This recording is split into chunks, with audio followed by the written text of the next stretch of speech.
Hey folks, what's up? We're back with another Bring It Pro Choicers, and this is going to be the second installment. Just to start off this show, I want to show to you guys a video. Well, not rather actually, I don't want to show the video, but I want to play part of the audio in this video from this channel called Apologia Studios. A pro-lifer is talking to a pro-choicer on the street, and as he's talking to this pro-choicer on the street, she's being deliberately belligerent. She's like ringing this bell, not trying to let the man speak. Um, if you guys want to see the video for yourself, I can post the link in the chat so you can see it in its entirety. But I don't want to play the video and show all the audio because I don't want to like risk violating fair use. But to outline the point I'm going to make, I'm going to play that video now. So just have a listen. I'm only going to play like the first 30 seconds or so. So here's the video now.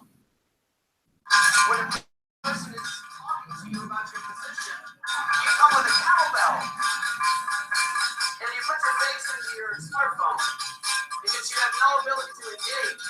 Just consider it. Just consider it. There's nothing else to do. You don't. No, you don't. You don't. That's the best you've got. You don't have any ability. There you go. And that's, again, another premier example of Planned Parenthood supporter. Were you able to hear that, Carlos? Yes, sir. Loud and clear.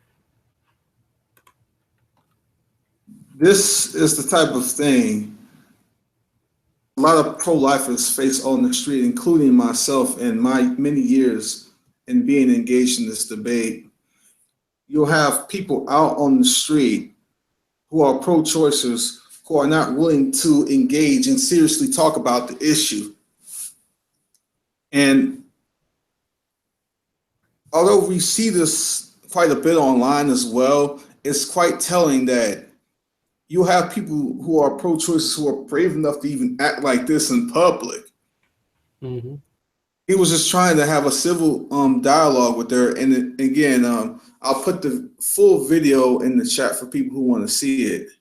But he was just trying to just have a civil dialogue with this lady. And she was just ringing this cowbell, calling this man out his name, yelling. It's pretty indicative to me of someone who simply is guilt-ridden. They don't have any arguments, or they're not prepared to articulate their arguments. You know, it just goes to show you that when you are on the side of evil, when you're on the side of wrong, and you have no way to justify it, this is the sort of actions that people will resort to. They want to overtalk you. They want to prevent you from speaking. They want to call you out your name. They don't have any sort of moral foundation for the position that they're arguing. So this is the sort of tactics that they resort to. Yeah, I definitely think that's one of the oldest tricks in the book, whether it's talking over your opponent or even more foolishly using a cowbell to block out the sounds that he's saying. I think that's one of the oldest debating tricks and one of the most fallacious ones in the history of argumentation or discourse ever. You know, you're not making any valid points by doing that. You're just, acting like a child. I would assume they're being hypocritically intolerant because, a lot of those people, keyword a lot, didn't say everybody, okay? So all the SJWs, please don't get it triggered and assume that I'm equating everybody here. But a lot of those people who do things like that like to portray themselves as the warriors of proclaim intolerance. All you guys saying it's wrong for quote unquote women's rights or the health of the woman or the health of the child or, you guys are not being tolerant towards her rights, not being mindful towards, the equality of pro-choicers. Well, if that is the case, I don't think it's that much tolerant to suppress a person who's trying to reason for his position. At the end of the day, if people believe that it's genuinely um, an issue of rights, that they're definitely have the moral high ground there. If they believe that they're doing the right thing, I think the least thing you're going to do is come off as an offensive, rude, childish jerk in front of somebody's face. And it's just one of the many reasons why I think the whole pro-choice argument fails, and it just shows the kind of the spirit behind the movement, which is a spirit of error. I don't think it's wise to go about um, trying to promote any point or any value in such a way. Of course, many pro-choicers don't, but you know, um, they still have that same childish, selfish, hypocritical, intolerant mentality. It manifests in different ways with other people, but you know, it's there nonetheless. So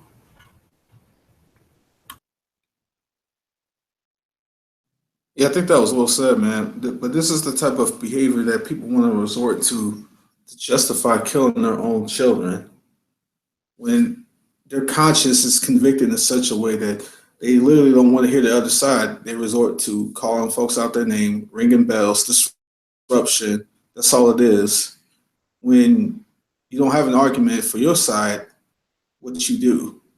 Keep the other side from being able to talk. And it's just sad that you got a lot of people who aren't even trained to think their position is through clearly. They're just trained to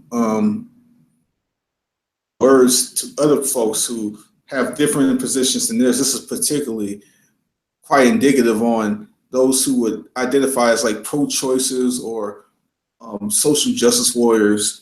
They'll call the other person a bigot and throw these labels on the other person.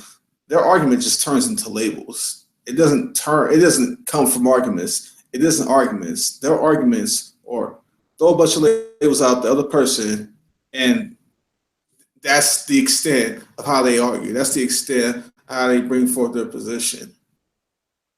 yeah, I also think that it's kind of indicative of the spiritual father behind this movement, which is the father of lies, is Satan himself. Satan loves to be slanderous. He loves to be accusatory. He definitely loves to manipulate, and he loves to misrepresent. Whether it was with Adam and Eve in the garden, with Eve, where he basically told them, that God doesn't want you to eat from this tree, because if you do, you'd be like him. Whether that's him, you know, um, doing, being deceitful in that way, and misrepresenting the things of God. You see the same thing often with the pro-choicers, with many pro-choicers and how they engage with those who take the pro-life position, especially those who are of the Christian faith, the one true faith, right?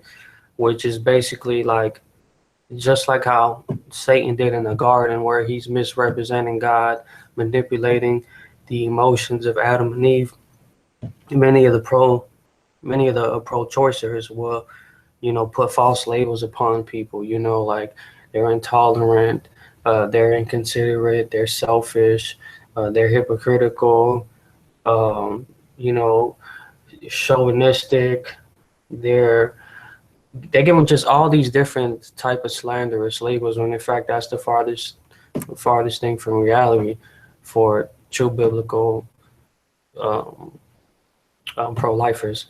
The reality is, if you take it advice from one of these pro-choices, you would think like, man, that these people are just merely blindly following the script as in the Bible, and they're just there to feel self-righteously better than people, as if they don't consider all the things that the mothers are going through. Because you'll hear it a lot from the pro-choicers, where it's like, you don't know what that mother has to go through. You don't know the living conditions that person has to go through.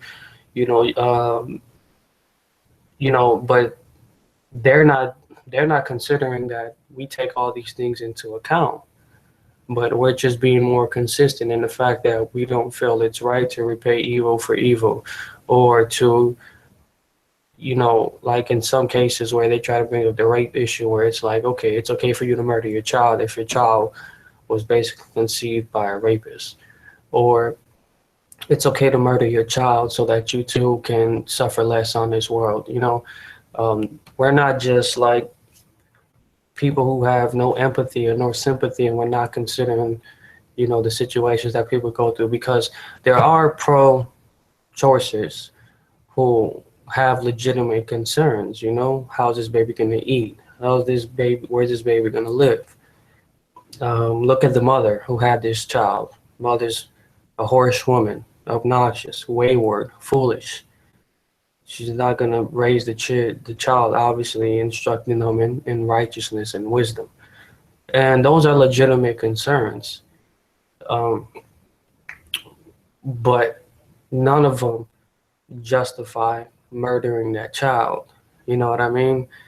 Regardless of how emotional distraught a person can be for the well-being of that child or the well-being of that mother, none of it justifies the situation. And the reality is that, unlike many on the pro-choice side, we're not trying to distort or manipulate or take advantage of many rare cases where the child is, brain born a vegetable, or the child is the father of a rapist, or things like that. We are very conscious to the reality that many women have abortions due to the matter of inconvenience. And how much is it going to inconvenience you to give your child to adoption?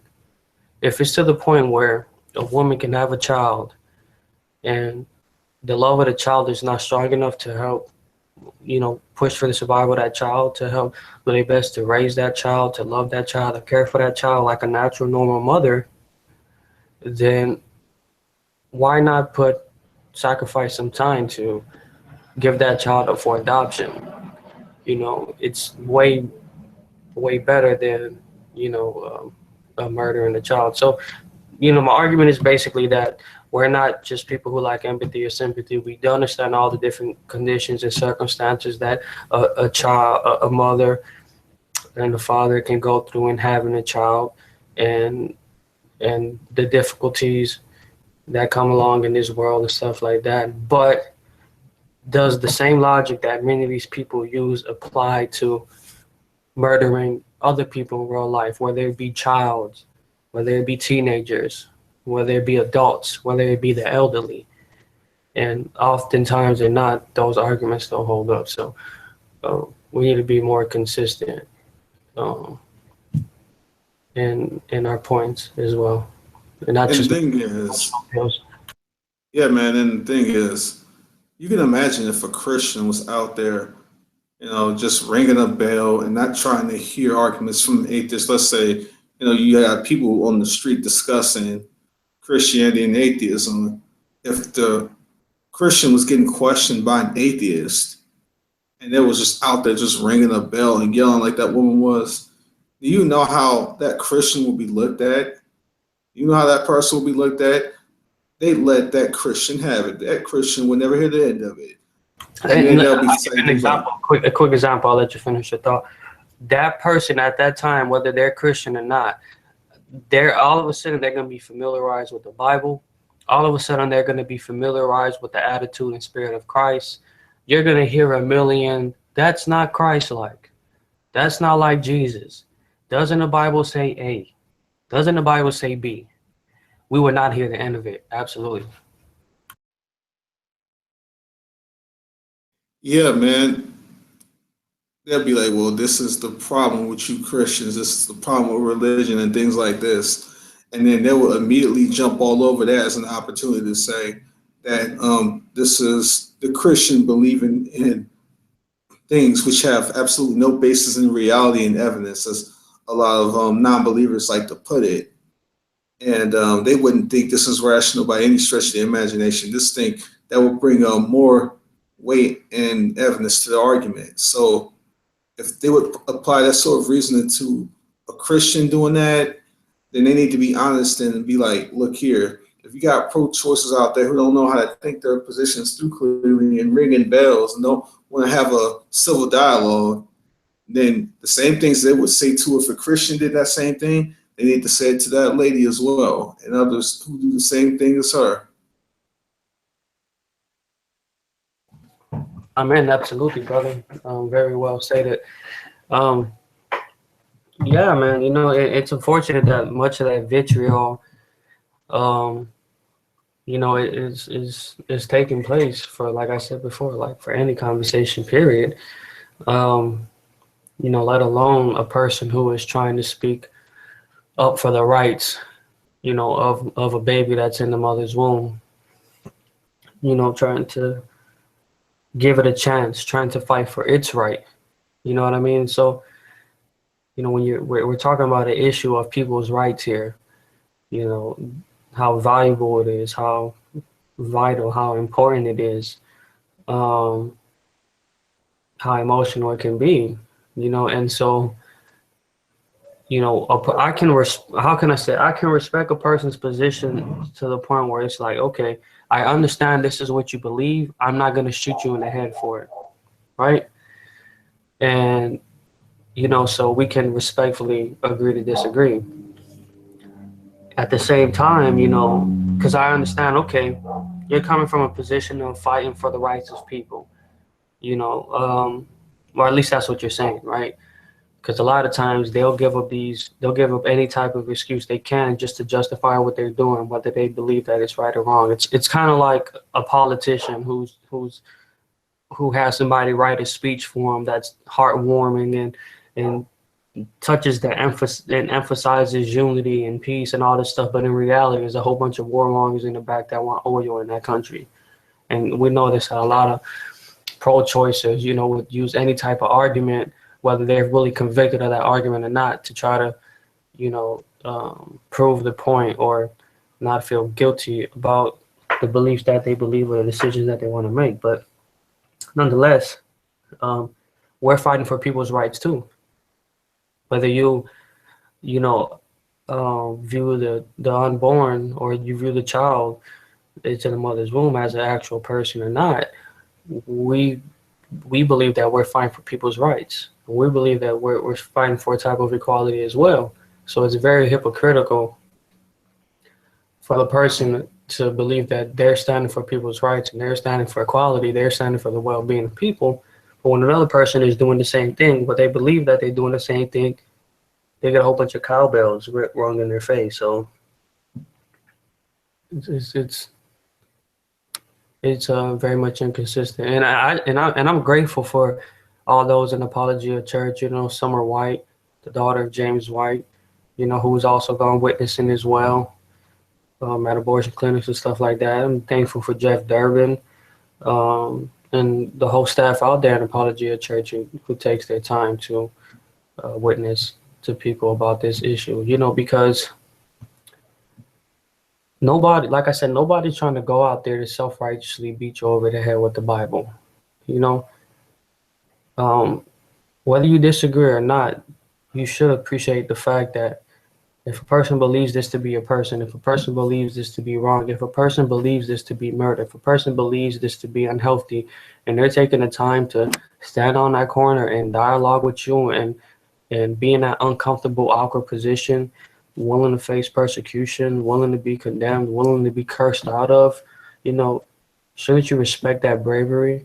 Shouldn't that be looked at as somewhat noble? The idea that in this country of free speech and people standing for what they believe and what they believe to be true and right is met with mere cursing somebody out, giving them wrong labels and ringing bells in their face. I just think it doesn't really reflect true American values. It's definitely not godly. It's foolish and it's very inconsiderate. And it's that dictator, liberal bullcrap spirit. Someone asked earlier, Cliff Stamp says, are you familiar with Thompson's argument in support of abortion? It centers on the claim of the woman's rights to her her own bodily functions through a thought experiment. And yes, I'm actually very familiar with that argument. In a nutshell, the argument goes like this. I don't remember all the specific details, but I roughly remember enough of the details to have an accurate representation of it. Basically, there's this person who is a violinist. This very famous violinist needs this one person's body on the face of the earth, and this violinist is on their way about to die, and there's only one person on the planet which can sustain them. The violinist has no idea that this other person is going to get kidnapped to sustain their life. See, the violinist is in a coma, and the person who gets kidnapped is about to be plugged to the violinist, basically. Like only this direct link from this person who got kidnapped to the violinist can only only this person's body can sustain. Actually, no, that's not how it goes. I'm getting it wrong. Oh, oh, here's how it goes. Actually, instead of just trying to remember this off the face, off my head, let me see if I can just read it. Let me see.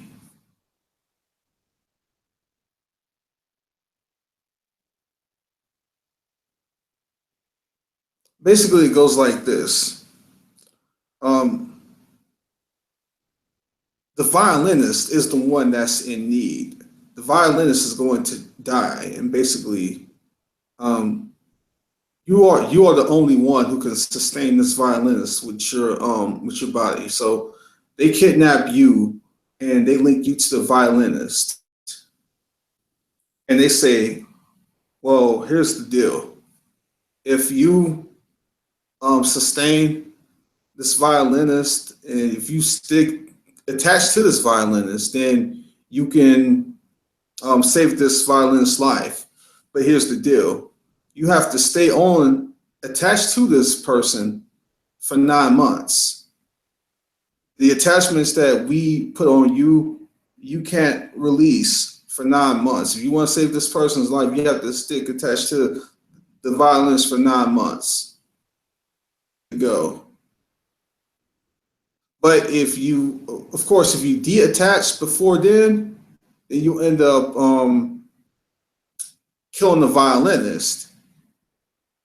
So you get kidnapped. So the argument is trying to pose an analogy. Do you have the right, as the person who got kidnapped and attached to the violinist, do you have the right to leave and sustain your right to your bodily autonomy? Or do you have an obligation to being attached to the violinist, or more obligation to be attached to the violinist and use your body to sustain their life? Because you're the only one on the whole entire planet who can keep them alive. That's pretty much the violinist argument in a nutshell. By way of analogy, it is suggesting that since the mother can only sustain the life of the unborn, the mother has no obligation to provide the unborn whatever needs and nutrients and things like this from her body to sustain the unborn's life. So she has a right to sustain her autonomy and disconnect the unborn from her body so she can exercise her bodily autonomy rights. So that's the parallel in a nutshell with the Thompson's violinist argument.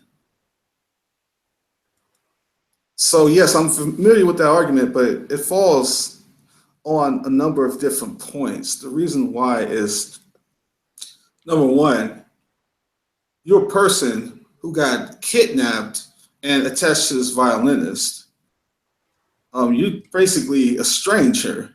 So, but the unborn who's inside the mother is not a stranger. That's her child. What it does, it turns a pregnancy situation of the mother and the child to a stranger relationship. And the situation with the mother and the child is not a stranger relationship, it's a mother child relationship. So that's one of the first points it fails on. Point it fails on is that it's not directly analogous to pregnancy anyway, because if you're talking about an abortion being carried out, you're not talking about mere detachment, if that's even a word, like mere just taking the attachment off yourself and the violinist. You're not just talking about taking away the connection.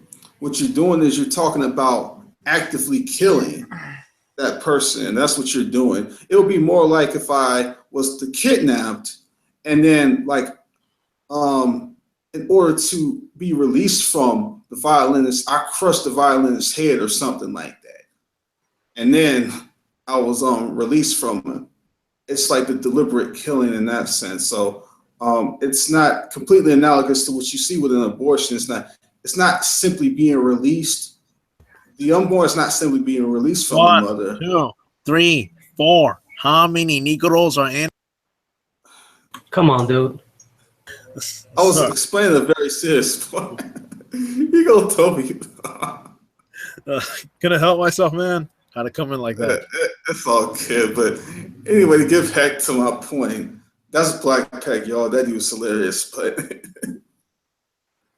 all right, to get back to the seriousness of the discussion.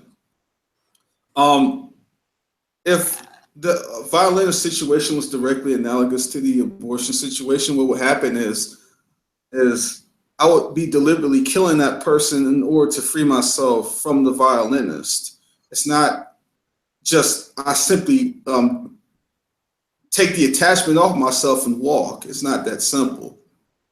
In an abortion procedure, there is the deliberate killing of the unborn. There is no intention for that unborn to be alive.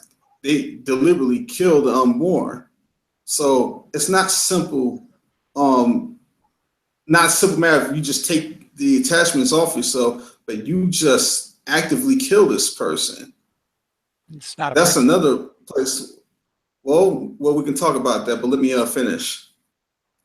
That's another part where it fails. The other part where it fails is that it assumes that there is no more obligation to for the mother to the child. It assumes there's no more obligation there.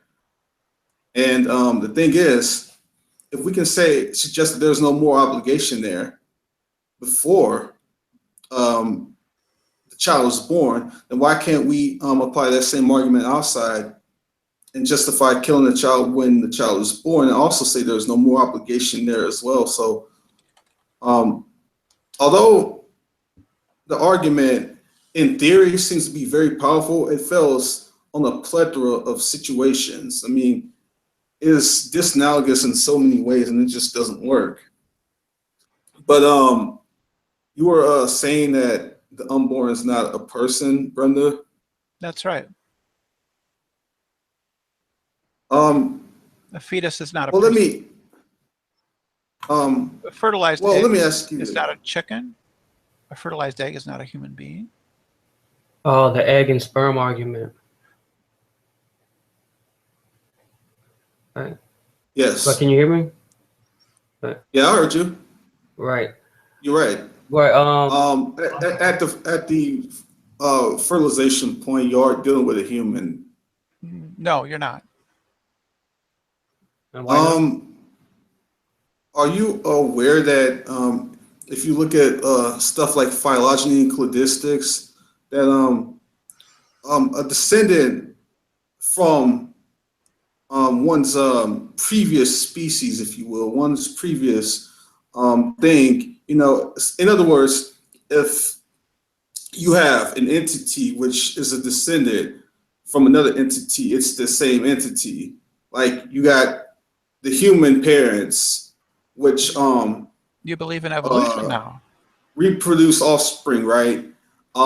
if the parents are human and they produce offspring, and then descendant is by Yes. way of cladistics, you know, in the same group as they are. So the unborn at the conception point would be human simply because their parents were.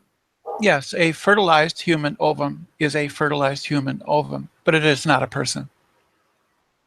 Oh, okay. Let's talk about that. What do you define as a person? Person is a legal construct, right? Are you sure about that? Yeah, I'm quite sure about that. Is it a legal construct? Is it just a legal construct, or is it something more? I think it's a pretty much just a legal concept. Okay. Persons are defined in terms of the law, right?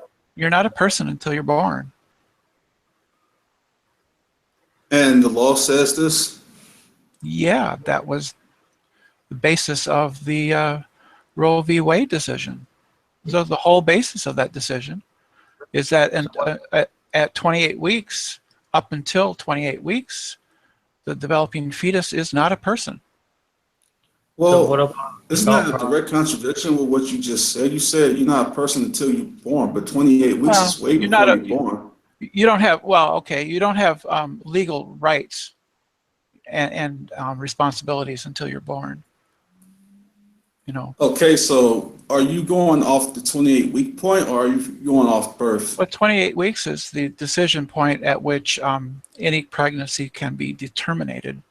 There are other, you can terminate a pregnancy after that in cases of the necessarily, you know, to save the life or health of the mother, or if the, you know, the child is not viable or would suffer unduly. Those are extremely rare. Right. Right. Would you say there's a distinction between terminating a pregnancy and getting an abortion? No, they're the same thing, more or less. Why do you say they're the Yeah, same thing? because they are the same thing. Well, That's what it means to have an abortion, is to terminate your pregnancy. I'm not aware of okay. any. I'm not aware of any other usage. Do you have a different usage? Do I have a different uses? Sure. Well, let me show you some data to make my point. Just give me a sec here. All right, I just got to present. All right.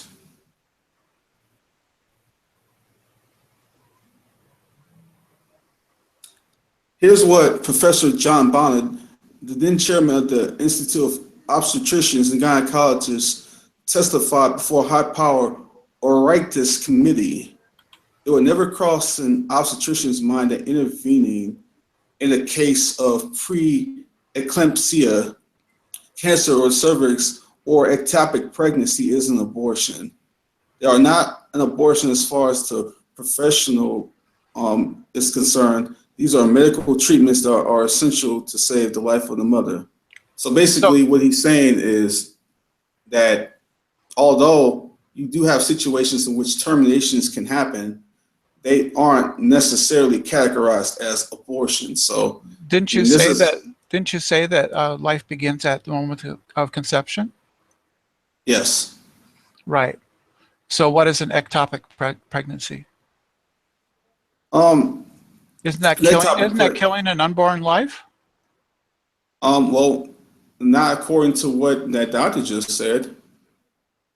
I don't understand. You said life begins at the moment of conception. Well, that's an ectopic pregnancy is when the fertilized ovum implants outside of the womb at some place. You know, typically in the fallopian tubes. right. Right. So you're killing the unborn in the case of an ectopic pregnancy. You're ending that developing embryo's life. Well, here's the thing. That's slightly, we can talk about that and we can discuss that. That's fine, but that's a different point than what we were previously discussing. What I was putting forth to you is that a termination is not necessarily the same thing as an abortion. And according to Maybe, this maybe, but does life medical, begin? Does life begin at conception or not? well, that's a different question than clearing out the point that if you're talking about abortion, then you're not necessarily termination. You're not necessarily equating that with an abortion. I was bringing that distinction for a reason. So, given what this medical, I mean, and we're talking about a chairman of an OBGYN chairman saying this. Well, that's just an argument from authority. Well, here's the thing. There are irrational arguments from authority, and then there are justified appeals to authority. Well, So it sounds like you're cherry-picking your experts. Real quick, what basis would you say that this is an unjustified appeal to authority? Because I believe that you're cherry-picking your experts. You've picked a pro-abortion or an anti-abortion site and picked an expert that they have there. And you don't? Well, here's the thing. No. Here's the thing. If whether these experts, are cited on a pro-life or pro-choice or whatever site, that has nothing to do with whether I'm saying it's true or false. So if you're going to attack the origin of something, that's called a genetic fallacy. Actually, it has everything to do with whether it's true or false. No, it doesn't. Yeah, it does. You're just citing an authority who agrees with you. That's all. Well, here's the thing, Brenda. You gotta understand that there's no person on this planet who can communicate the same way you and I can. There's no person on this planet who doesn't have biases. Every single person has a bias. So that's not the issue here. The issue here is whether the arguments are sound, not about the personal biases. So I mean, you can't just sit up here and say that just because there are experts who say that a termination is not necessarily an abortion, and you want to say that, well, you cited this on a pro-life website. Oh, that doesn't mean anything. That doesn't dispute the facts. That just means that you're saying because someone can be associated with pro-life or it came from a pro-life source or something, that means it's false. No, it doesn't. Just because more people may agree with you, Brenda, if they do, doesn't make it any more true as well. Because you'd be appealing to what the. I didn't cite any experts. I'm just saying I didn't cite any experts. No, I didn't. I said if. I'm just saying if you're thinking that because he's pointing to a quote unquote a few anti-abortionist doctors or websites, that somehow his point is not true or is not credible. And if you believe that what you believe based on the research of others and the majority of what the consensus believes, it doesn't make it any more truer. Because I can have 10,000 people believe in 2 + 2 = 6, and 5 people believe in 2 + 2 = 4, and it doesn't matter how many people believe it or what position. Yes, I'm familiar with that. Equal 4. I'm just saying if that's the case. So I don't know what the point being debated is right now. I've sort of lost the thread. The point is this: if you're going to make a counter argument, then don't do it on the basis of someone's personal biases as to whether they're pro-life or not or whatever like that. Or I think that's a good reason to make a counter argument. Is it possible that, from my perspective, I would say that it's possible from someone who leads pro-choice to give accurate information? Like, for example, you identify as pro-choice, and I would say that it's possible for you to get accurate information. I wouldn't say that because I wasn't talking about you though either. I wasn't talking about you. I was talking about the expert you cited. I think that the expert you cited is biased. Right. And if I were to find, let's say that you got some information off of like Planned Parenthood's website or the Guttmacher Institute, for example, those are pro-choice entities. And I say, well, these experts you cited off those websites means that your information is suspect. Like, no, that doesn't mean anything. someone who's pro-choice or pro-choice associate entity or something like that, they can give accurate information. Okay. So I'm not going to sit up here and say just because something comes from a pro-choice website that makes it false or something like that. So I mean, in the same way, The irony is that you're being very biased yourself, Brenda. No, not. I don't think I am. Oh, well, I am biased in the sense that I believe that abortion should be free and freely available to anyone up into 28 weeks. And then after that, I mean, the current laws of the land generally, it should be safe and easily available for women because women need to be able to control their bodies. Oh, so that's your bias, right? That's where your bias stems from? Yeah, I'm stating my moral preferences here, yes. is it your position that women don't control their bodies if they're pro-life? No, it's not. Well, yeah, so women can believe abortion is wrong and still believe that they're 100% in control of their bodies. So, I mean, Sure, absolutely. I agree. I don't really understand the connection to saying that Well, abortion is wrong means that it's like a sort of limiting to the control over one's body. I don't really get the connection. well, the connection is I don't think it should be illegal. What do you think should be the penalty for a woman who gets an abortion? Well, when you look at things like when murders happen, what they tend to do is like look at the facts and make a decision based on the facts that were forthcoming. You know, some people would get 5 years. Some people would probably get life in prison. I think they would have to. I think what they would have to do is they would have to look at each case by case and evaluate the facts and weigh the punishments accordingly. So life in prison would be a possibility, though, in some cases. And there's plenty of cases. Depending on if the facts fit that, yes. Depending on if the facts, okay, yeah. And there's plenty of cases where people commit a homicide to a woman who's pregnant and they get charged with double murder, or their sentence, their penalty is a lot more severe because they're charged with killing 2 people instead of 1. So yeah, one of those being life in prison. So I disagree. I think that a woman who has an abortion, according to how the current laws are, which is up until 28 weeks, has committed no crimes, should not be punished. It should be made free and safe and legal. And I don't believe she's committed any crimes or any immoral act in terminating a pregnancy for any reason at all. Okay, let's talk about that. Free, safe, and legal. Is it your position that something, let's take abortion. Is it your position that whether abortion is legal or illegal is a determining factor on how safe or unsafe it is? Yes. And what do you base that on? History. Can you give me an example?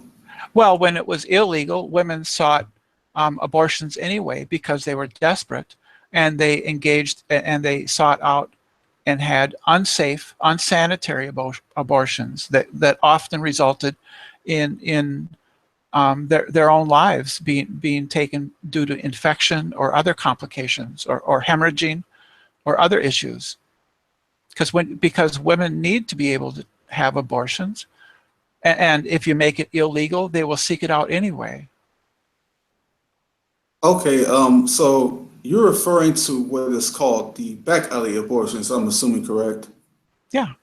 Well, back alley, or people would go to unlicensed or shady doctors, or just unreputable sources, unsanitary conditions, not a hospital, whatever it was available to them because they were in desperate need of an abortion.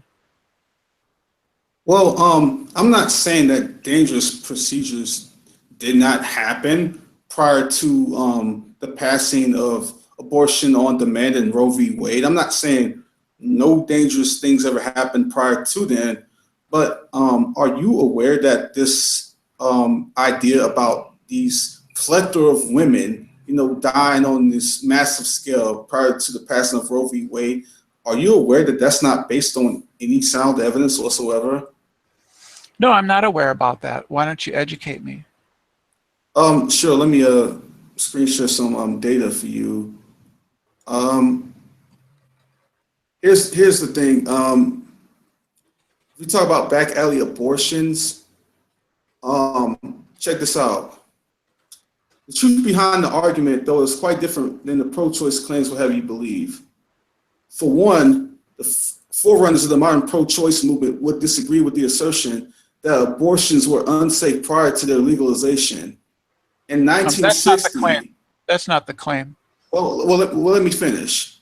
In 1960, that's 13 years before Roe v. Wade, for those who were keeping score, Dr. Mary Calderon, who was then medical director for Planned Parenthood, wrote, even as she was promoting legalized abortion, that abortion is no longer a dangerous procedure, whether therapeutic or illegal is the main, in the main, no longer dangerous because it is performed by physicians. And basically what she's saying is that you're talking about 1960, right? 13 years beforehand.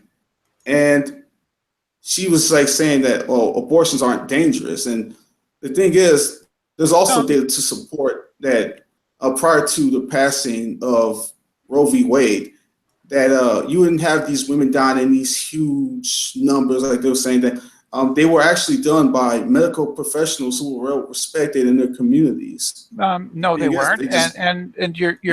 You changed the conditions. You said abortions were generally safe. Yes, but the women who were in need of an abortion when it was illegal were not getting abortions.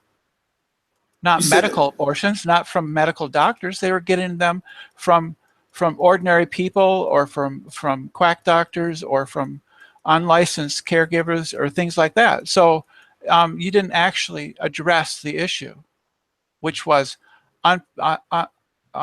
unlicensed abortions carried out outside of a hospital setting. I would grant you that even in the 60s, abortions were safe, generally speaking, but that was not the point. The point is that when it's illegal, the women seek out illegal abortions from unlicensed practitioners and other people outside of a medical facility. Well, okay. What I'm telling you is, according to people like Dr. Mary Calderon, you didn't have people going. You didn't have women going to just unsafe, like unsafe back alley people who didn't know what they were doing performing this procedure. They were done by people who were well respected in their communities. What evidence do you have that people were not seeking unsafe abortions in the 60s? Well, I mean, here's the thing. When you talk about like these serious like back alley deaths, anytime you look up data to support these claims that all these women were dying, it's virtually non-existent. That's for one thing. The second thing, estimates say from 200,000 to 1.2 million a year, from the 50s to the 60s. Well, when you look at these numbers, you don't have them traced back to any source whatsoever. I mean, you don't find like any sort of corroborating information to back these up. These are just claims that are made by particular entities, but they don't point to any direction. I mean, if these numbers were high, then pro-choice proponents like Dr. Mary Calderon would have been pointing them out. There's no proof to back any of those claims. She wasn't talking about those. She wasn't talking about those. That was a cherry-picked quote. Antonio, you do know that Brenda is a troll, right? I don't have any problem talking to Brenda. No. I didn't ask you if you had a problem. I said, are you aware that Brenda is a troll? No, I'm not. I'll be glad to. I'll be glad to explain to you why you're dealing with a troll. I'm not a troll. Okay, You're just upset. Brenda, does Jack Angstrike, along with other cohorts, stalk me? I don't know. I don't think he's actually paid much Okay, attention you are to a you liar. recently. You are a liar. Now, No, I don't know. It's not a lie. Did you personally engage in stalking in conjunction with Jack Angstrike when he was feeding you questions through you to me? Did you participate in that? Absolutely false. Jack has never fed me Okay, all right, questions. Antonio, he is lying through his teeth. We caught him live. That's He not was true. talking to Jack on the microphone, lying. He is lying through his teeth. No, you are lying. I gave him the link. I gave him the link to No, Hangout. you were caught talking live to Jack on another audio setup, and he was feeding you questions. No, right? Yeah, no, you did. wasn't. We caught you. No, yeah, you and you admitted it shortly after. I admitted that I gave Jack the link to Ian. No, that is not what happened. Stop your lying. You were being fed questions. No. By Jack Angstrike, and you were acting as his sock puppet. Okay, you are a damn liar. No, I wasn't. I admit that I gave him the link. No, to that is Ian not Hangout. what you are lying through your teeth. Right. All right. So if Brenda gets a hand in this, Brenda is a stalker. Brenda is a stalker and a troll. The link is public, and we were having a decent discussion. Right, and I'm exposing you for what you are. Whatever. Okay? You are a troll. You get the white. You get when the I have white engaged knights. in conversations with this guy, with this tranny, all he is a contrarian. He will he will give you contrarianism until you're blue in the face. Okay? If you say so. You're dealing with a troll, Antonio. Trolling is something completely different. That's kind of what you do. Hold on a second. Where is this? What I do. Excuse me. I troll? Are you accusing me of troll? All right. You know what? Yes. All right. So we definitely take the warning heeded. Antonio, I don't know how the direction you want this conversation to go. I want to just go back to what we were previously talking about. I was just telling you is Brenda, listen to me.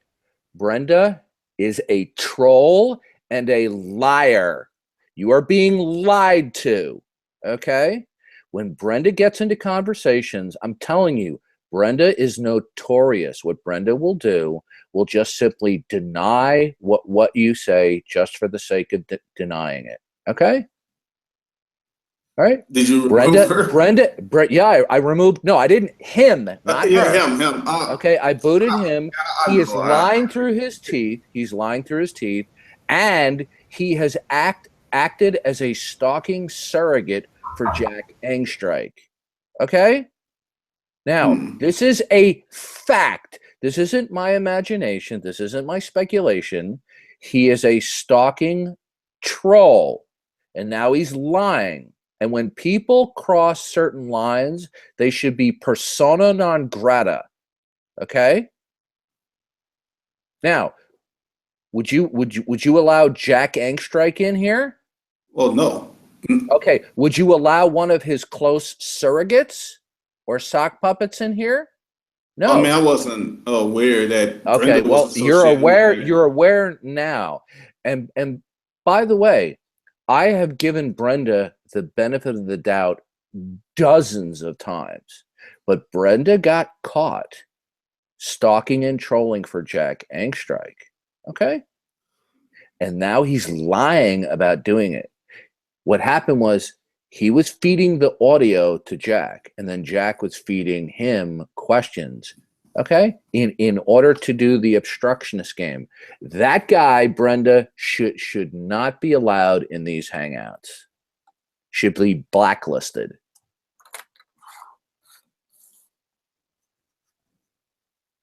Well, I wasn't aware that Brenda was associated with the likes of that camp. Oh yeah, absolutely. Not just associated, in cahoots with. Okay. Not only that, just set that aside.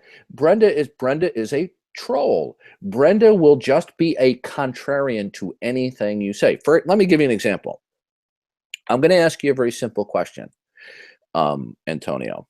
Does science employ testing, observing, and repeatability as its core methodology? Yes. Okay. Now, does not testing, observing, and repeatability require that they assume that nature operates in some regular or law-like way? Isn't that a requirement to assume that? Yes. Okay. Now, any first-year student dealing with the basics of the philosophy of science will recognize that one of the fundamental core assumptions of empiricism in science is the uniformity of nature. One must assume that in order to make any kind of observation, testing, or repeatability even meaningful. Okay? Now, on no less than half a dozen, if not more, hangouts, Brenda would repeatedly, categorically state, science does not assume the uniformity of nature. Even after it was explained in painful detail that a child of 4 could understand, Brenda continued to persist not only in that hangout, but in other hangouts to be a contrarian, asserting science does not assume the uniformity of nature. Okay? Now, when somebody keeps on pushing that line, science does not assume the uniformity of nature, either this person is mentally defective or they're just being a troll. Don't you agree? Yes. Okay, and this is what Brenda has done. That's just one example of the trolling that this clown has done. This clown will just make up stuff and assert it as fact, and then when you present substantiated evidence and fact, will just deny that it is fact simply to be a contrarian. Okay? Now, I didn't come to this conclusion about this transformer, Brenda, quickly or easily. Through a lot of long suffering and patience, putting up with the crap, I finally came to it. I just want to spare you of dealing with this clown. It's one thing if you're dealing with an atheist or a skeptic who has different political or social views than you do, and it at least has some type of intellectual dishonesty. But this clown will just make crap up, and then when you present facts to them and then you demonstrate it, will just simply deny it. Okay? Got it. Don't be fooled that. by this person.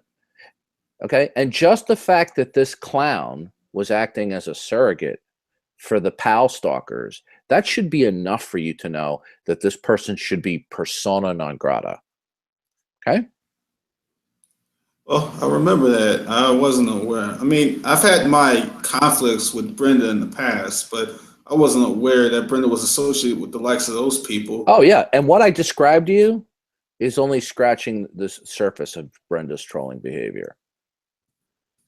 Brenda is a total phony, totally intellectually dishonest. How can somebody how can somebody chronically on Hangouts deny that science presupposes the uniformity of nature when it's explained in detail that a small child can understand? It's easily searched. If science doesn't presuppose, I mean, this is how simple it is. I'm just going to show you how intellectually dishonest this transformer is. If science did not presuppose that nature operated in some uniform way or some law-like way, why would observations be meaningful? Exactly. Why would repeatability of experiments be meaningful? Why would the use of your eyes, your ears, your senses be meaningful? Why would instrumentation be even meaningful to appeal to? unless nature operated in some uniform way. Okay. Yes. Right? Now, this was explained very clearly on numerous hangouts, and Brenda would continue in these conversations in order to obstruct the flow of the conversation. You know that some of these skeptics, when they don't like the direction the conversation is going because it destroys their paradigm or chunks of their worldview, they will play the obstructionist game. Okay, they will be intellectually dishonest.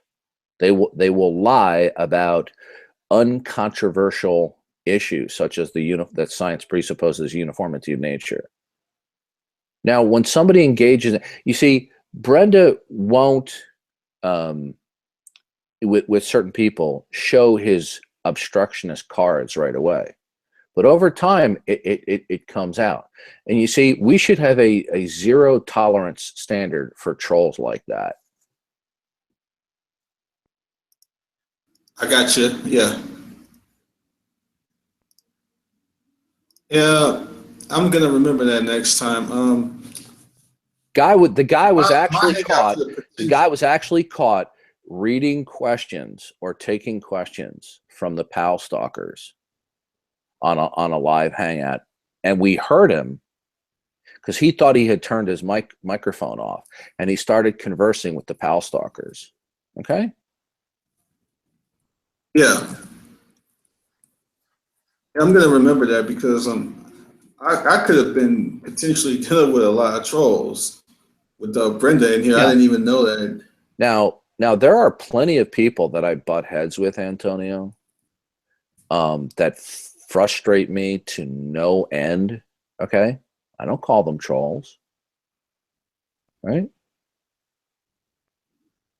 But once somebody exhibits troll-like behavior, you'd say bye-bye.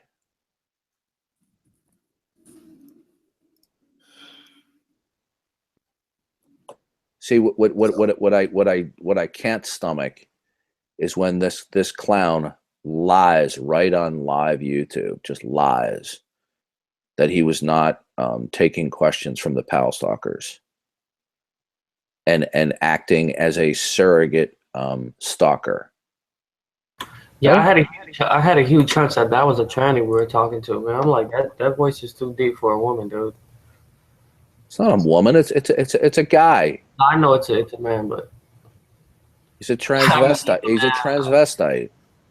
yeah, he's a man. Yeah. Yeah. Most likely reprobate. Well, here's what I'm gonna have to do. If anybody wants to participate in the conversation, then they're just gonna have to ask me for the link or message me for it or something, because apparently I've already put the link out there, and I don't know how many trolls have the original link put out there. So yeah, Antonio, I know that sometimes even we Christians can get into strong disagreements. We can get into strong disagreements with even some of the skeptics.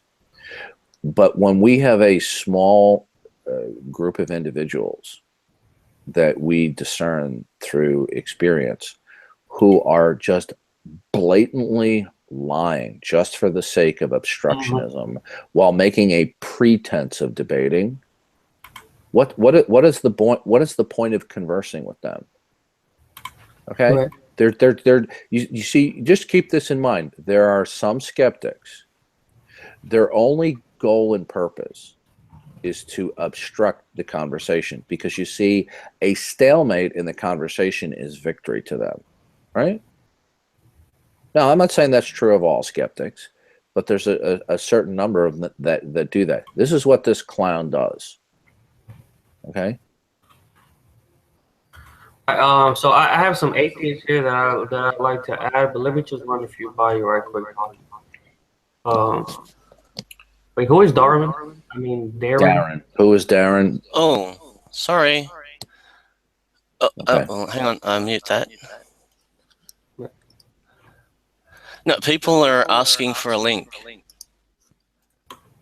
Which people are? in the live chat. Oh, and by the way, Sorry for the echo. right. Yep. Brenda entered one room and sniped one time and knocked me out, and others with sniping. Okay. Now the people who actually snipe, we generally know that it's realistic nihilist or godless girl. So unless they were impersonating this transvestite, he was also sniping as well. Yep. And they generally don't impersonate their own to snipe. They usually impersonate other Christians.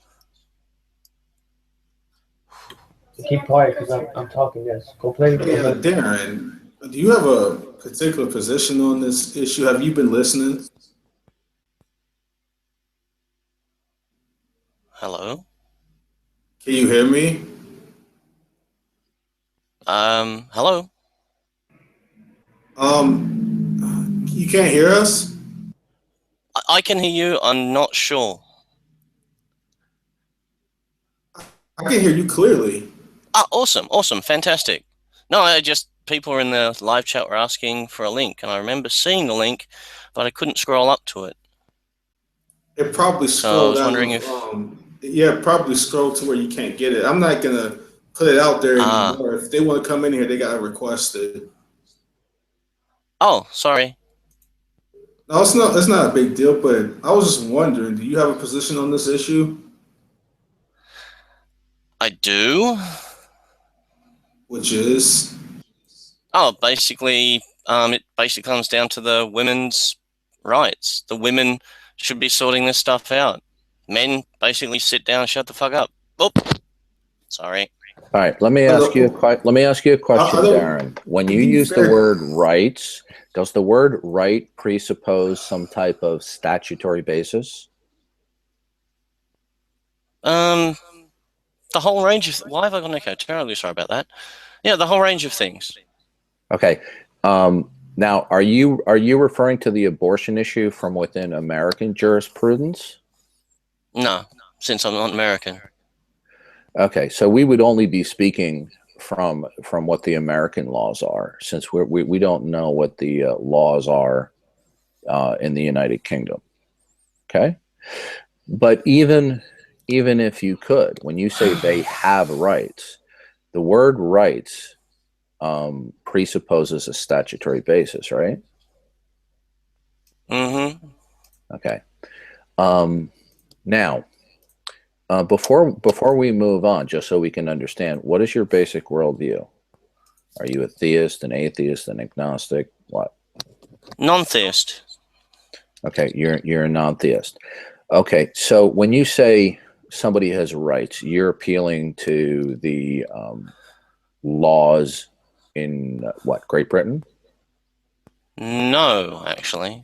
Okay, well, From what that country? point of view, it's my point of view. Are you appealing? Oh, okay. So you're not okay. So when you say women have rights, Right. Okay. What you said. Yeah, that's my opinion. Yes. okay, all right. Well, that's fine. I'm not trashing you because you have your opinion, but I want to examine Cool. how worthy it is. When you say somebody has rights, are you referring to a specific statutory basis? No.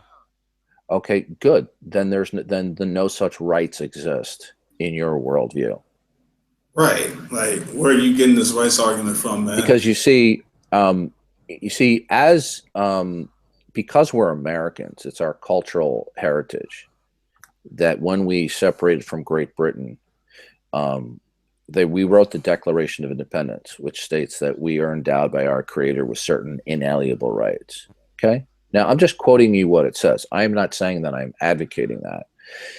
People have gotten the notion from that that we have these rights. But you see, from the point of view of the Declaration of Independence, if we do have rights, then they would be granted to us by God, who is the ultimate lawgiver. So there would be an ultimate metaphysical statutory basis. But since you're a non-theist, right, you have no statutory basis to appeal to. So you wouldn't be referring to a literal statutory basis. You would be referring to a metaphysical right. Is that correct? Not sure on that. Well, 'Cause, if it's not a, like, if it's not, my country okay, has rights, and your country has rights. yeah, well, those are based upon statutory foundation. And here's the thing: when you say, And that's what people follow. but Darren, here's the thing: when you Right, say, right. hold on, Didi. Here's the thing: All when right, you okay, say, I'll mute my. when you say women's rights, I believe women have rights, yes. okay, so you're not talking about a legal issue. You think women morally have the right to Wait a get an minute. You abortion, mean women right? of the planet or women of a particular nation with All women. codified? Okay, okay. So, but you All the see, same species. okay. Well, here's your problem. What you are now advocating then is a concept of metaphysical rights and not statutory rights. Okay, you Yeah. understand that before we move on? Yeah, I got that. Oh, okay, good. Now, in your worldview, you are a non-theist. There are Yep. no rights metaphysically to speak of as a non-theist. Where would you appeal to for a statutory basis? The statutory laws of my country, which is Right, what but you're here's the talking mistake. about. Well, here's the mistake. You're now flip-flopping. One Right. minute you're talking about women of the world. Now Yeah. you're talking about women in your particular country. You No, see, you brought up statutory rights, not me. right? Yeah, but I'm trying to point out to you. You've Yeah, got to but you decide. contradicted yourself. You've got to decide what is the basis from which you claim there are rights. Is it based upon a statutory basis within a specific country? Because if you're not Ah. referring to a specific country, then if you're just saying But women have then rights, but then don't we sort of That's what I was confused absorb about. our Real rights quick, real from quick. That's what I the was country confused around about, us? man. there's two of you talking. I Wait. can't. Hold There's on. two of you talking. Yeah, I was just about to make a quick point. That's what I was confused about, Dan. At first, it's like you think women in general should be able to have the right to get an abortion, Hey, Alex. you point to like your specific country. So we don't really know if you're making a general moral argument or a specific legal argument in your country. Where are you arguing from, man?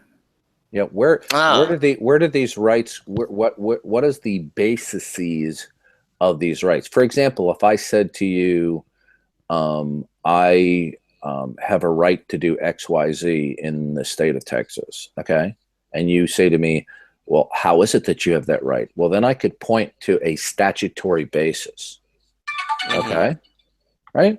Now, when you say women of the world have a right, you're not referring to a specific statutory basis in a particular country.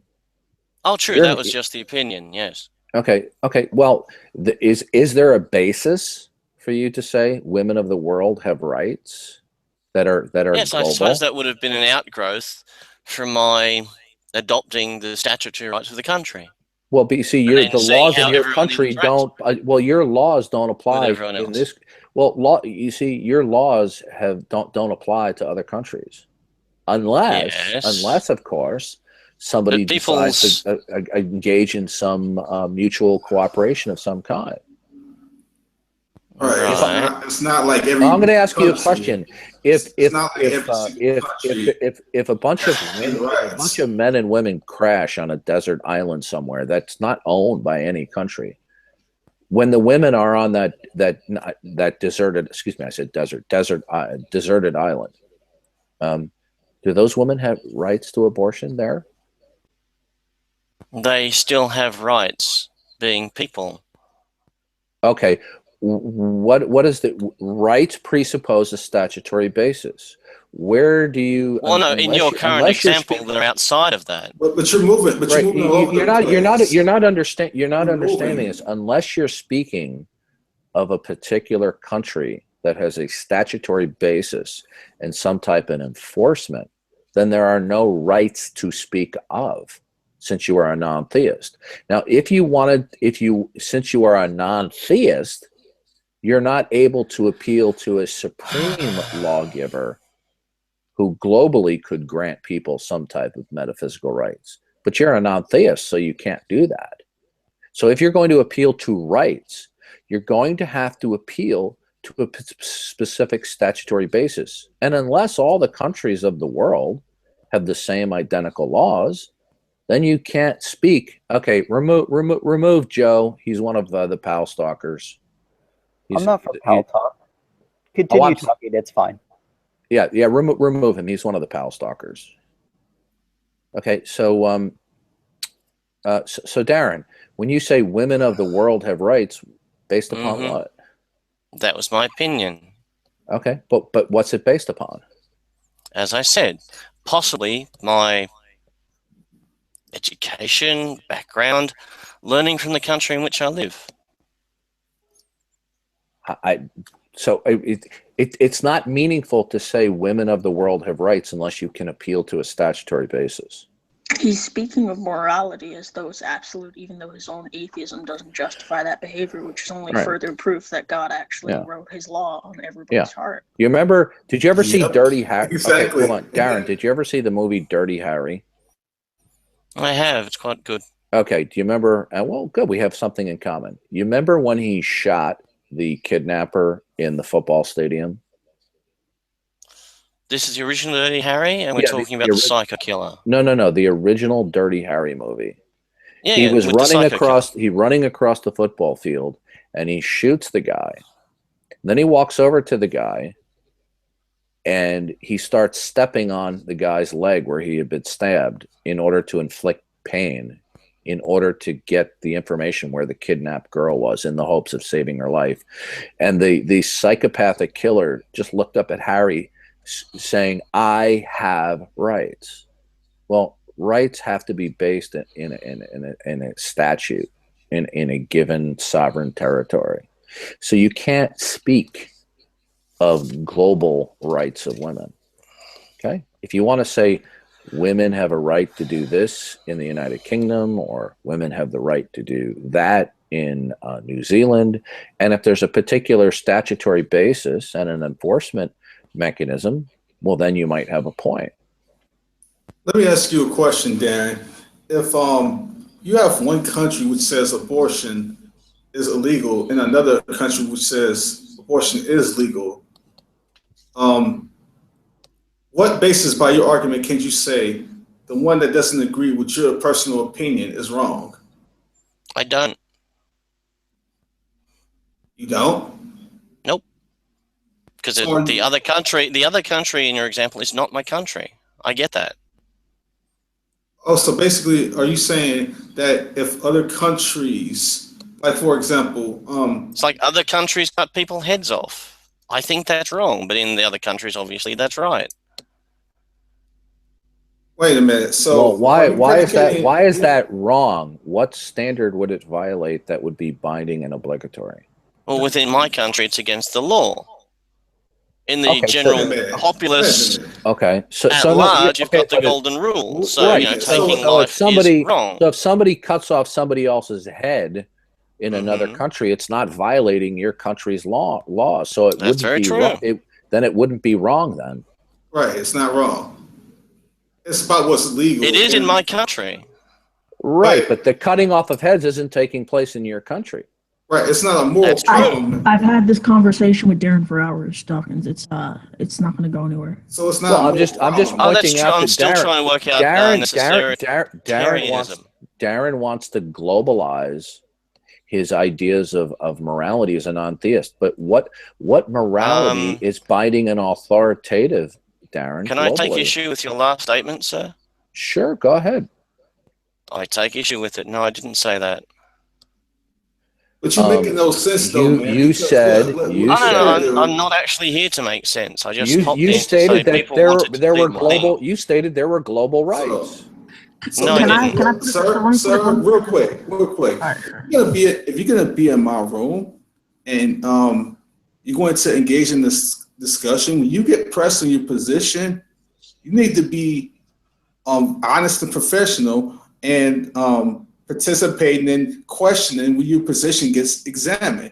You need to be forthright about when you get pressed on your position. You're not just going to come in here and just sort of sit here and just be this like outside listener. If you are getting asked a direct question about your position, you won't have to deal with it. While you're in my room, you got that? I perfectly understand, sir, and I'm sorry for the misunderstanding, and I take my leave. No, you don't have to leave. Nobody said you had to leave. I'm just He's not asking you to leave. Coming here. He just doesn't, Darren. In all due respect, he just wanted to make assertions and dodge and tap dance like Sammy Davis Jr. Dawkins, I spoke with him a long time ago, and I said to him, if you have two societies totally conflicting moral codes, he would have to be able to look at both societies and say both conflicting moral codes are praiseworthy as they're both moral, since the only standard of morality is societal approval. Yet he's inconsistent with that and tries to bring his view of morality onto other societies, which is only inconsistent with what he's saying. I'm into that. Yeah, I've spoken with Darren before too. He wants to make these kind of global metaphysical moral dictums or claims, but he's a non-theist. Don't you love it when non-theists and skeptics make global claims? Don't you love it? Yeah, I love it. Hey, Dawkins, how's the microphone sound? Because this is new, and you always get on me for my mic. It's a little bit muffled. Yeah, I ordered a new microphone anyway, so. It never was the mic, it was always you. Yeah, he switched from making these global claims to making like these claims that are just specifically applying to his country. He was all over the place. Well, this is very common. You run into people in, especially in the Western Hemisphere, people this notion. Well, we have rights. We have rights. Yeah. Well, what rights do you speak of, right? You see, a skeptic can't even appeal to, let's say, the idea that's in the Declaration of Independence, right? That we are endowed by our Creator with certain inalienable rights. So if God is not the source of our rights, and that's another, what the Declaration of Independence is actually even debatable scripturally, but then right is just simply some statute that is enforced. Okay, that's all it is. Right. But you see, they want to borrow from American heritage, where Americans are always talking about, well, we have this right, we have that right. Right. Well, he sounds like he comes from some type of Western civilization, probably Europe, something like that. Isn't that also common in Europe as well as America? But either way, doesn't logically follow. Are we getting sniped?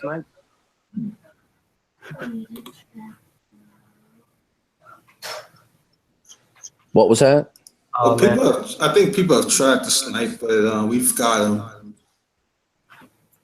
Yeah, Ben Carson, or at least the person who's posing as Ben Carson. Yeah, that's in all likelihood realistic nihilist. He and Godless Girl are the ones who are probably the most guilty of sniping. Mm-hmm. And then what I don't understand is other people let realistic nihilist in the room and let him chat when he's a known sniper and stalker. Right. Yeah, I see him on the Bible Thumper a lot. Me personally, I wouldn't give him the time of day. Like, he knows I don't care for the guy and I don't want him in my hangouts, and he tries to come in anyway. Yeah. Who's Angela Davis? Sorry, Angela. We're moving you.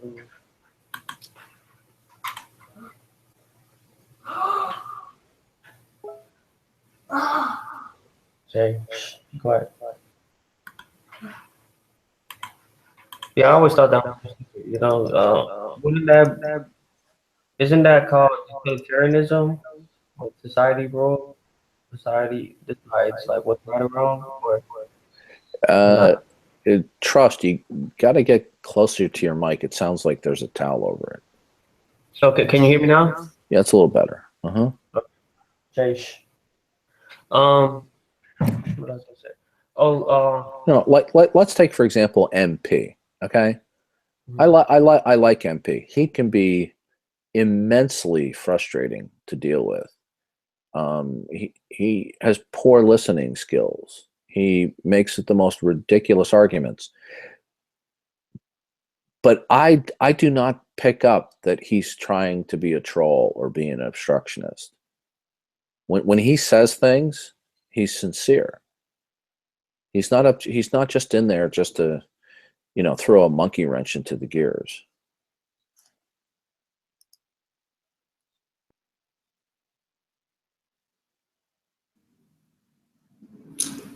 You think MP is a poor listener? I don't agree with that. No, I said he has very poor listening skills. I think sometimes he has poor understanding skills too. Yeah, when he listens, I disagree. I'm gonna tell you why. No, he'll repeat. Well, I'm just commenting about my experience with him, Antonio. He'll repeat back to me things that he thinks that I said, and I'm saying, I didn't say that. And this has happened on dozens of occasions.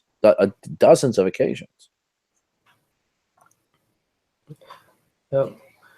Because it seems like you're always correcting him on a piece of argument all the time, every single time. Mm-hmm. It's like you would think he would get it by now. There's a small. I mean, I understand these hangouts can get a little rough at times, but there's a small number of skeptics who their only purpose are to be trolls and obstructionists, and they want a free card to do so. And then when they're confronted about it and their bad behavior, then they lie and say they don't do it.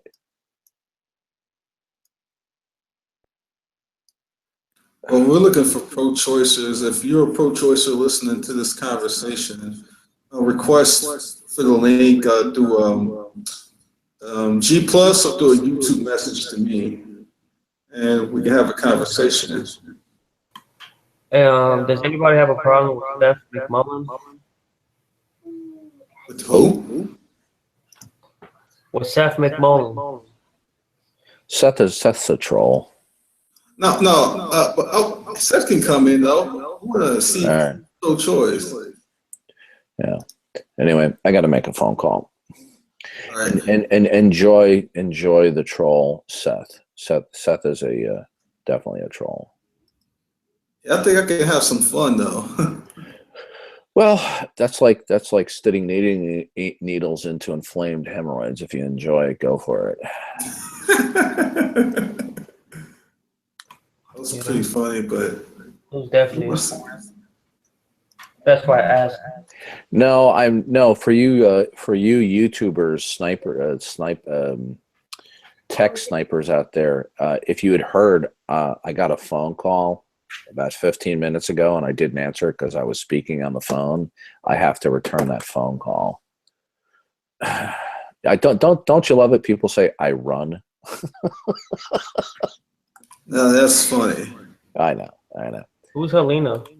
She's cool. Don't remove her. She's cool. Okay. All right. All right. So where's Helena at? It says she joined. She hasn't come into the room yet. She should be here momentarily. Helena Handbasket.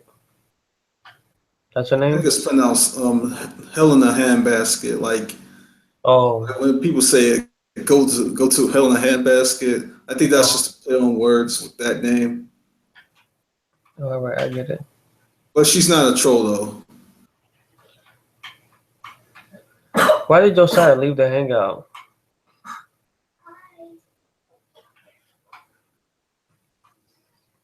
I think he just glitched out, but it doesn't say that he actually left the hangout though. Or maybe he went somewhere else. I don't know. Hey, bro, Joe, man, what? I gotta talk to him about that. He can't just keep popping in and out Hey, bro, Joe, man, you can't just keep popping in and out like that. That happens with. He did it again. Like, what in the world's going on with that guy? Yeah, I just, you know, Why is he popping in and out like that? I appreciate him here, but he pops in and out a lot. I'm just confused about a certain amount of people that he had. It kind of seemed like if he's trying to have a syllogism monogism debate with Dawkins here, I just want to make sure what was his intentions behind adding these people that I'm looking at. I'm not gonna say their names online. Just mention. So Josiah, if you're listening, please come back. But yeah.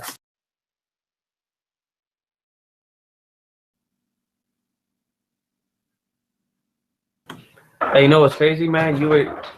You were getting ready to get into that argument we were talking about off air. You're getting ready to present it. Mm-hmm.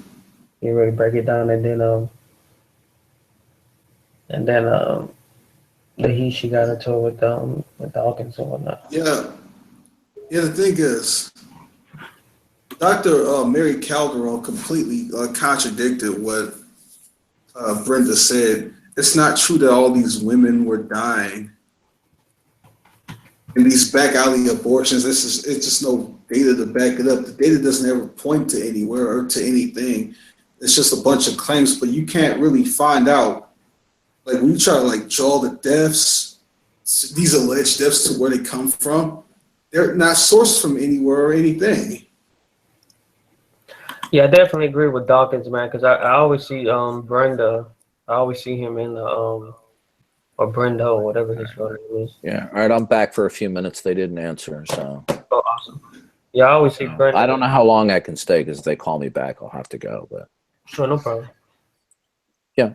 Listen. I don't make these accusations lightly, in spite of what the knuckle dragging skeptics say.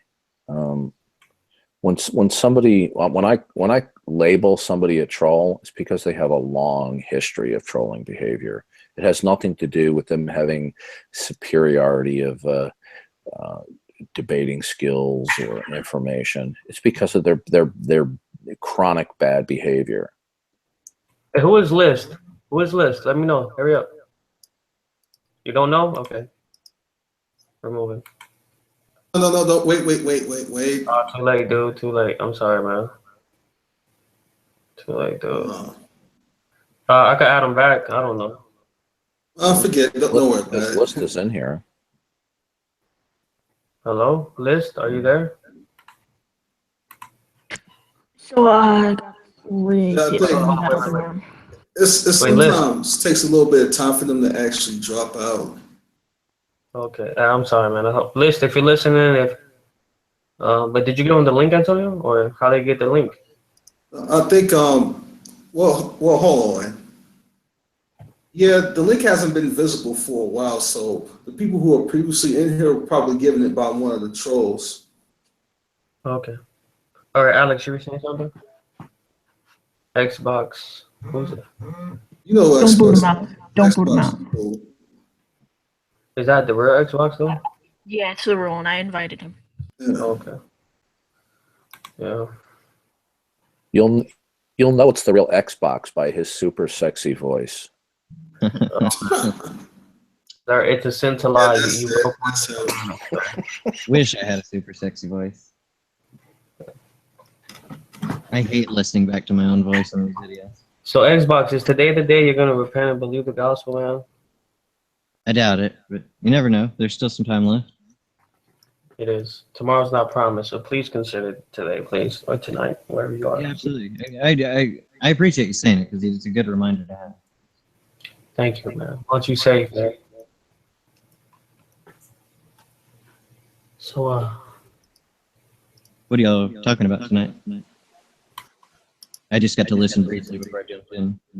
Well, the goal of my channel is to talk about the abortion issue and expose the evil behind it. So that's what the majority of my hangouts are going to be about. What's the evil behind it they're talking about? You're killing, well, first and foremost, you're killing a human being made in the endowed image of God. That's the first thing. All right, I got you. From what would you argue with someone that doesn't believe in God? Well, you can actually trap them in their own secular argumentation. I mean, I can beat them both ways. I can use their own worldview against them, or I can do the precept angle that Didi does. But I'm not as proficient with that angle as he is No, at this look, time. it's really very simple. In the beginning, God created the heavens and the earth. Okay, Boom. Genesis 1 says he upholds all things by the power of his will, right? So when a skeptic comes along and says, I don't accept that it is the case that the God of the Bible exists, then they're going to have to start at square one when they want to speak about the nature of reality. What, Xbox? I mean against abortion. What would you argue against them abortion if they don't believe in God? Like, what argument would you give them, kind of thing? Your mic is muffled too. No, sorry. Maybe. Can you hear me better? I mean, I can hear you, but it's just I don't know what it is. I'm not sure. Does my mic sound muffled to you, Didi? It sounds and I'm not trying to give you a hard time. It just sounds like you're way too close to it. Oh, yeah, no, that's good. I can move it back. I appreciate it. Let me check. Yeah, let me just check my own volume level here. Yeah. All right, go ahead. And listen to me from here. All right, that's better. Go ahead. Okay, yeah, I moved it like a foot away from me. My mic's pretty sensitive, and I don't know how to set these dials on these old preamp things or anything. Yeah, no, like against like if I'll play a little bit of devil's advocate. If I came in here and said, no, abortion's fine. I don't know why you're saying it's wrong. I don't believe in God, but if you can tell me why it's wrong, maybe I would jump to your side. Well, from our approach, there can't be any wrong or right if we don't start that it's the case that the God of the Bible exists. and from my approach, I just use their own secular argumentation against them. Yeah, if you say something's wrong, you're presupposing a standard of the right. Well, what would that be? Would it be an objective one? Would it be a subjective one? No, it would be me coming in and say, I don't know anything about the issue. You're telling me it's wrong to abort children. Yeah. What would convince me? Yeah, well, things that are wrong are those things that displease God and are contrary to his character. But I'm coming in not having a God belief, I guess. Okay, good. Then nothing is wrong. So there's no argument against there's why no I should think abortion's bad. Well, wait a minute. It's not that there's no argument. There's no foundation for argumentation at all. What foundation would there be? But then if I came in to this, and especially in the politics and stuff, then I would get pro-choice passed through because there's no argument against why it shouldn't be.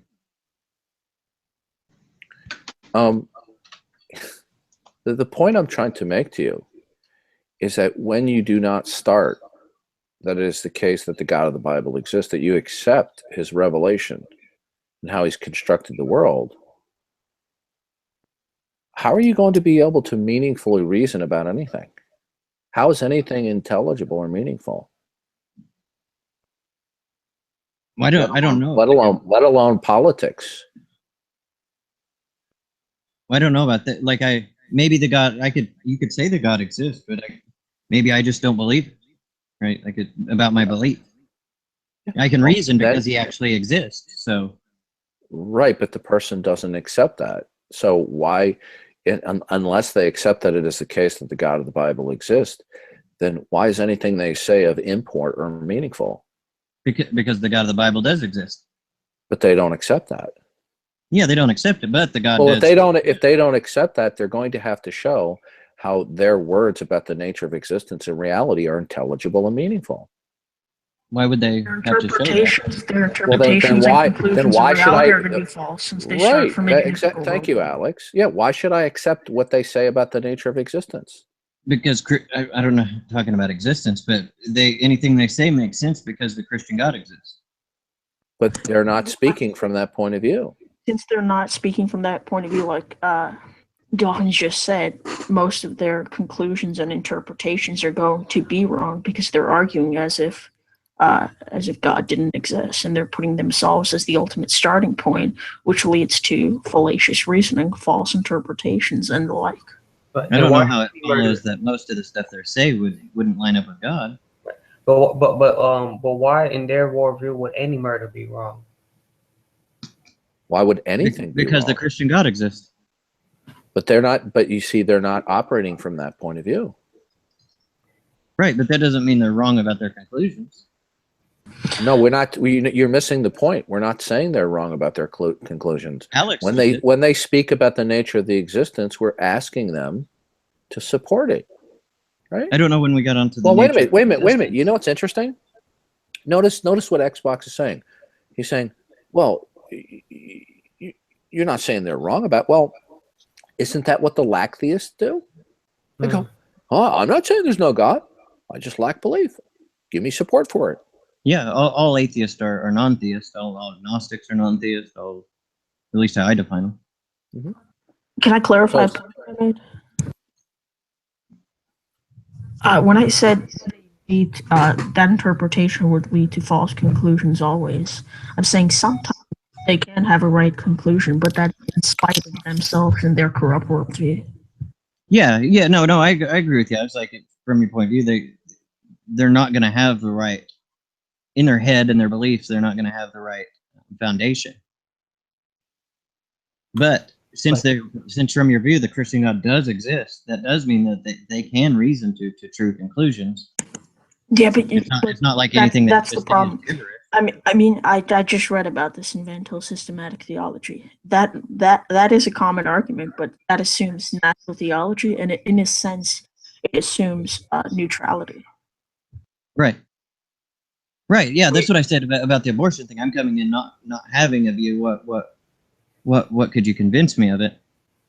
I don't know how we got on nature of existence. Impossible. It's impossible. It's impossible to not have a view.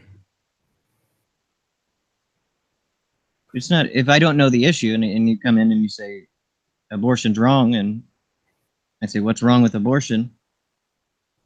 It's what's wrong with abortion? Right. But I don't have a God belief. What would you do to convince me that it is wrong? We both can reason because the Christian God exists, right? Yeah, well, I just demonstrate the Christian worldview and the veracity of the Christian worldview, and I demonstrate how God put His law in the heart of every man. Mm-hmm.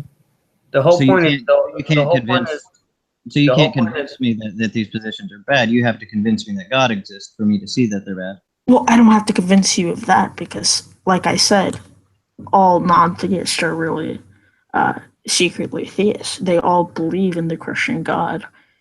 Yeah, but they don't acknowledge that, and in some cases they deceive themselves to believe that they don't believe, even though they still believe, which is why I'm not disagreeing with that.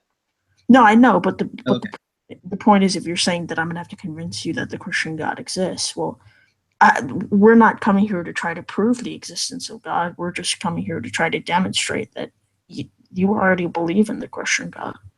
Right. You would have to get me to acknowledge the Christian God exists to then show me that abortion is wrong. Is that what you're saying? Well, no. All I have to do is state what the Bible says about the issue, and that's authoritative in itself. But only if I believe in the Christian God, like only if I acknowledge this belief. Yeah, but I mean, that's just persuasiveness, but it's definitely a proof. I could definitely prove that abortion is wrong using the Bible. But I tend to just point out inconsistencies in their arguments, right? Sure. I mean, the only difference between the fetus, which is Latin for little child, the only difference is degree. So all I have to do is demonstrate that. But at the same time, I'd like to point out that you can only have morality in the Christian worldview.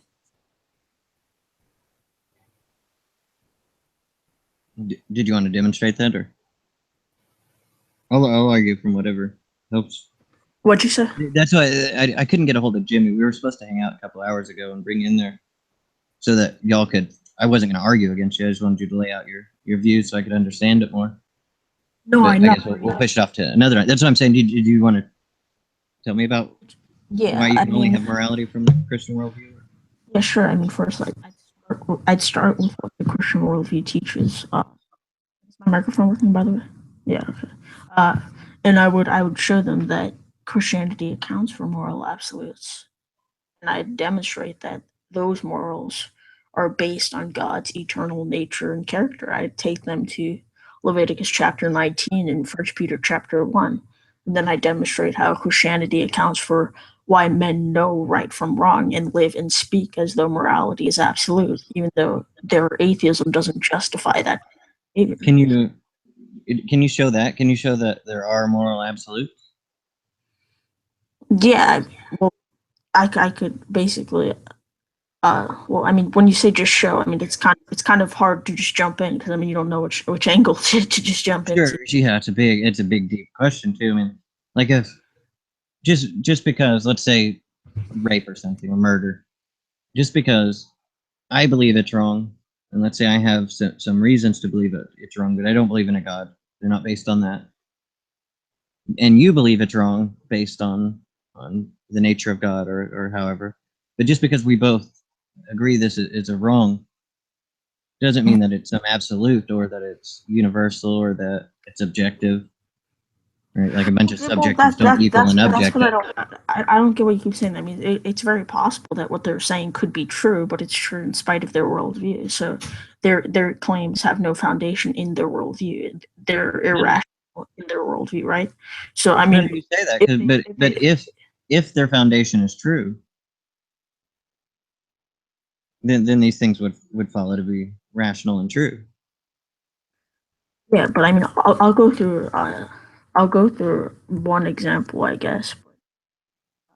I just talk about their standard of morality, and I'd say, what is your standard? Is there no objective standard, or how does it work? Just trying to think because I've been hearing about subjective morality so much lately. I don't believe in subjective morality. I believe there is natural law, and I believe it's objective. But Yeah, and I I gotta go. think that a lot of people, a lot of skeptics do or non-theists do seem to take a view that morality is subjective. Right. Mhm. So let's say I believe murder is wrong. I subjectively believe murder is wrong because I find it distasteful. Okay, why do you find it distasteful? It's just the same way I like certain flavors of ice cream. It's just a preference that I have. It's an innate preference, I guess. So, if you're saying that your morals are derived from your instinct, which would be brain programmed behavior, then how are they morals and not simply brain patterns to which you are moral values?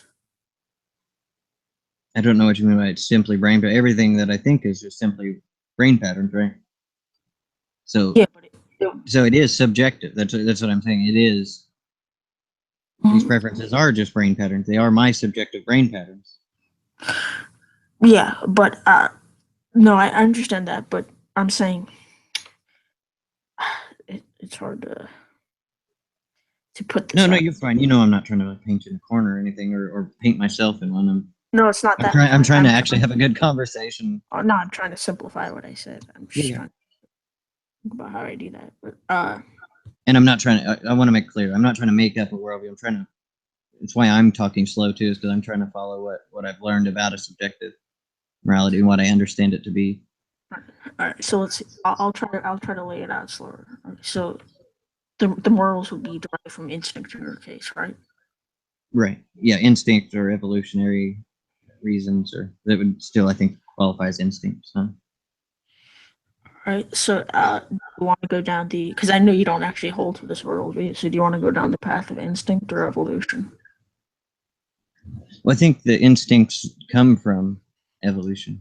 Would that not be the same thing? Like if I have they're compatible. Genetic reasons that I prefer one flavor over another, or it turns my stomach to think about murder, or Okay. So let's see. So if you say your moral standard, right? Well, do you say it's social or personal? But I think in your case, you'd be saying it's personal. Yeah, I would, under this view, I would think there are personal, this close to it, I actually believe there's personal values and then there's societal values. And these can overlap and they can conflict or they can agree. If it has to do with evolution or your morals evolving and getting better. I don't know. I don't think there would be a better to get to. There would just be what I have. Okay, so how is what you had a moral truth if it's nothing? I mean, it's not an objectively moral truth. It would be a subjective moral truth.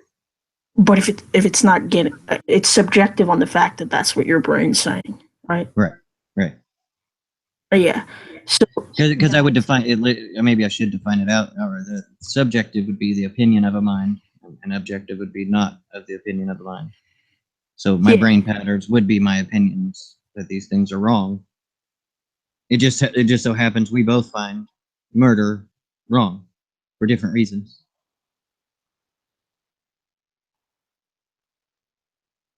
Maybe from my view, I would say that we both define murder wrong for the same reason. You just put another standard on it. Like, I think if I were to remove your objective standard, you would still find murder wrong.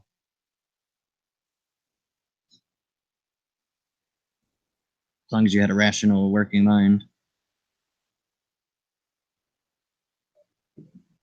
Did I freeze or did you have to mute? Yeah, I froze. Okay. Yeah, I'm on a new computer. I'm sorry about that. I just thought maybe I froze and was talking to myself. No, so where was I? Where was I last? Do you remember? Brain patterns, standard. I was saying that I think even if you removed your standard that you think you have called objective morality, that you think is giving you subjective standard, that you would still find, if you had a rationally working mind, you would still find murder wrong. Yeah. For the same reasons I do. Yeah. So my question would be that in your atheistic worldview, right, there is no obligation of subjective. So there is no obligation for us to care for whatsoever, right? Because in that evolutionary worldview, we would be nothing more than biological chemicals. And we would be biological chemicals that are simply subject to the laws of physics. So then I push them on how do values comport with your view of the universe. I'm not sure what you mean by how they comport with the I mean, if you view the universe as we're simply nothing more than biological chemicals that are subject to the laws of physics, then how do you have value? Where does your worldview account for value? From my rational mind, that the universe and evolution have provided me. I'm not saying how you came to discover what is valuable and how you look at things and say it's valuable, but that very concept, where does value come from? Because if they're biological chemicals, then how does your mind rationally say that that thing has value? They're just biological chemicals that are subject to the laws of physics, right? Right. I'm not sure what excludes value arising in just chemicals and laws of physics. What excludes values from arising? I mean, where does value come from? Because I mean, right now, what you're doing is you're trying you can't account for morality, because every time you try to, you're going to end up appealing to things which are not molecules in motion, right? No, but you keep wanting me to appeal to an objective standard. No, I'm not. You're wanting me to appeal to something objective. When you ask about how the universe created it. That's not what I'm saying. That's not what I'm saying. I'm saying that in your subjective worldview, is it not the case that the reason something is morally wrong, although subjective, is due to value or not? Yeah, I think maybe, how are you using the word value there? When you say to comport with the universe, or how does it arise in the universe? What do you mean when you say value there? how would I describe that? I guess if something has value, then it should be treated with care, right?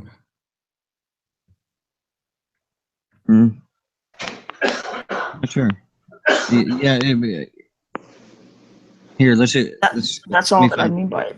Yeah, let me find a definition of value, because I would have had to think about the same thing. To regard something as held to deserve the importance, worth, or usefulness of something.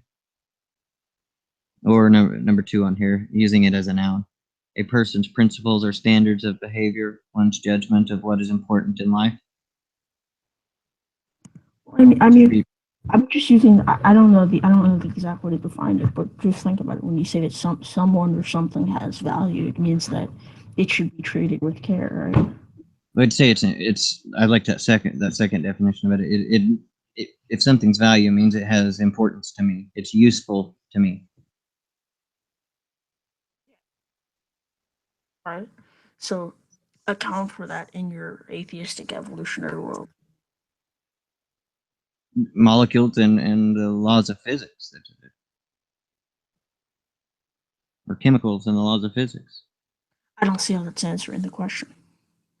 That's how I find things important, because the chemicals and molecules and laws of physics have brought about me with a brain that values things. I understand that you value things, right? That's not where the contention is. Like, for example, I understand that atheists feel love, and I agree that they do, because I know that they're made in the image of God.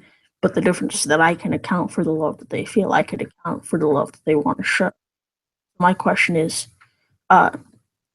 without my God, how can you determine what is valuable to you? Because that's where the subjective part comes in. I understand the question at first to people watching might have seemed objective, like where do your views of value come from? But at the same time, subjectively, where's value derived from? It's value is just my preference. It's things I find useful. Things I find useful. Yeah, I'm not reifying value to be a separate thing. Yeah, but why is it useful? Maybe it would have to be a specific task why it's useful. I mean, give me an example. Well, I see something I value. I don't know, we can go with my life. I value my life. I value my existence. But why do you value your existence? Because it's useful for my experience, and I like my experience. Like I say, the universe has given me, or through evolution, given me a brain that experiences. My experience of it, I like. I find it useful to do things and enjoy things. Okay, but how does that? I don't think you're directly answering the question. It's kind of off topic. You're going a little robotic. Yeah, I had to go 5 minutes ago, but repeat the last. Hey, before you do jump out, then I'm gonna try to get a hold of Jimmy. You want to repeat reschedule the that last thing you sometime? said. Do what? Repeat the last thing you said. I'm sorry, I still couldn't understand you. Repeat the last thing that you said. Oh, yeah, sorry. I'm gonna try to get a hold of Jimmy and see if we can reschedule. No, I mean about values and things like that. I mean, I was asking you. Oh, okay. I thought you were saying you had to go. Where does value come from? I know that you see values subjectively, and I could even grant that for the sake of argument. But that very concept of value, where is it derivative from? From me, from my mind. Okay. So can you demonstrate for me how value can pop into existence? Did value always exist? I don't know if value always exists. I'm not reifying it as something separate. It's the process. That value is the process of me finding something useful, or me finding something that I like. Yeah, but that's just saying that it's useful or that you like it. It's just another way of defining value in the way that you're using it, right? So you're just restating that it has value. That's why I said you're not answering the question before. I'm saying the very concept of value You're saying derivative from yourself. And I'm saying that it's derivative from the Christian God. The Christian God has given meaning to things, but you can't. I'm saying through evolution, through the chemical, but through evolution, I have come to where things, my relationship with something. But inorganic matter cannot, by mechanical reconfiguration, give rise to organic matter. So that would not be account for the abstract concept of value. I don't agree with that. You're just asserting that you believe that as well. You believe that God made us out of dirt and things, that it's inorganic matter. I don't know how you assert. I'm not saying that it happens that way, but I'm not saying it's impossible either. No, I'm not saying that in someone in the sense that I'm defining it, someone who's personal and has value, take inorganic matter and put a soul and pour a soul into it, right? I don't have value. He's creating personal beings. It's very different. I don't have value. I value things. And as I said, it's the relationship. And I'm not reifying value into the separate thing. Yeah, but value would still exist in that scenario. No. If you removed all minds, there would be no value. No, I understand, but how does? But I'm saying that concept of value that you and I are talking about, you're saying that you can have that without the Christian God. Could you account for that? Yeah, I went through accounting for how I value it. You just said that it came about. How did it just come about? I didn't. I say I value. I don't know how it. I said through evolution, right? Do you know evolution has provided me with these senses that I value things. All right, and then we get to the topic of how do you actually know that? Because if my foundational beliefs are the case, then I do know these. If I don't, then if my foundational beliefs aren't true, then I don't know them. Yeah, but the point of contention is this. I'm saying that you need the Christian God because the Christian God gives meaning, and you're saying that it just gave rise somehow. It just came about. Value just came about, and maybe next time we could talk about that. But I do have to go. Yeah. Did you hear what I was saying about getting a hold of Jimmy and rescheduling? Yeah, sure. We could try to do that. Anytime. 6 p.m. Central to like 11 p.m. Central. I'm free every night of the week.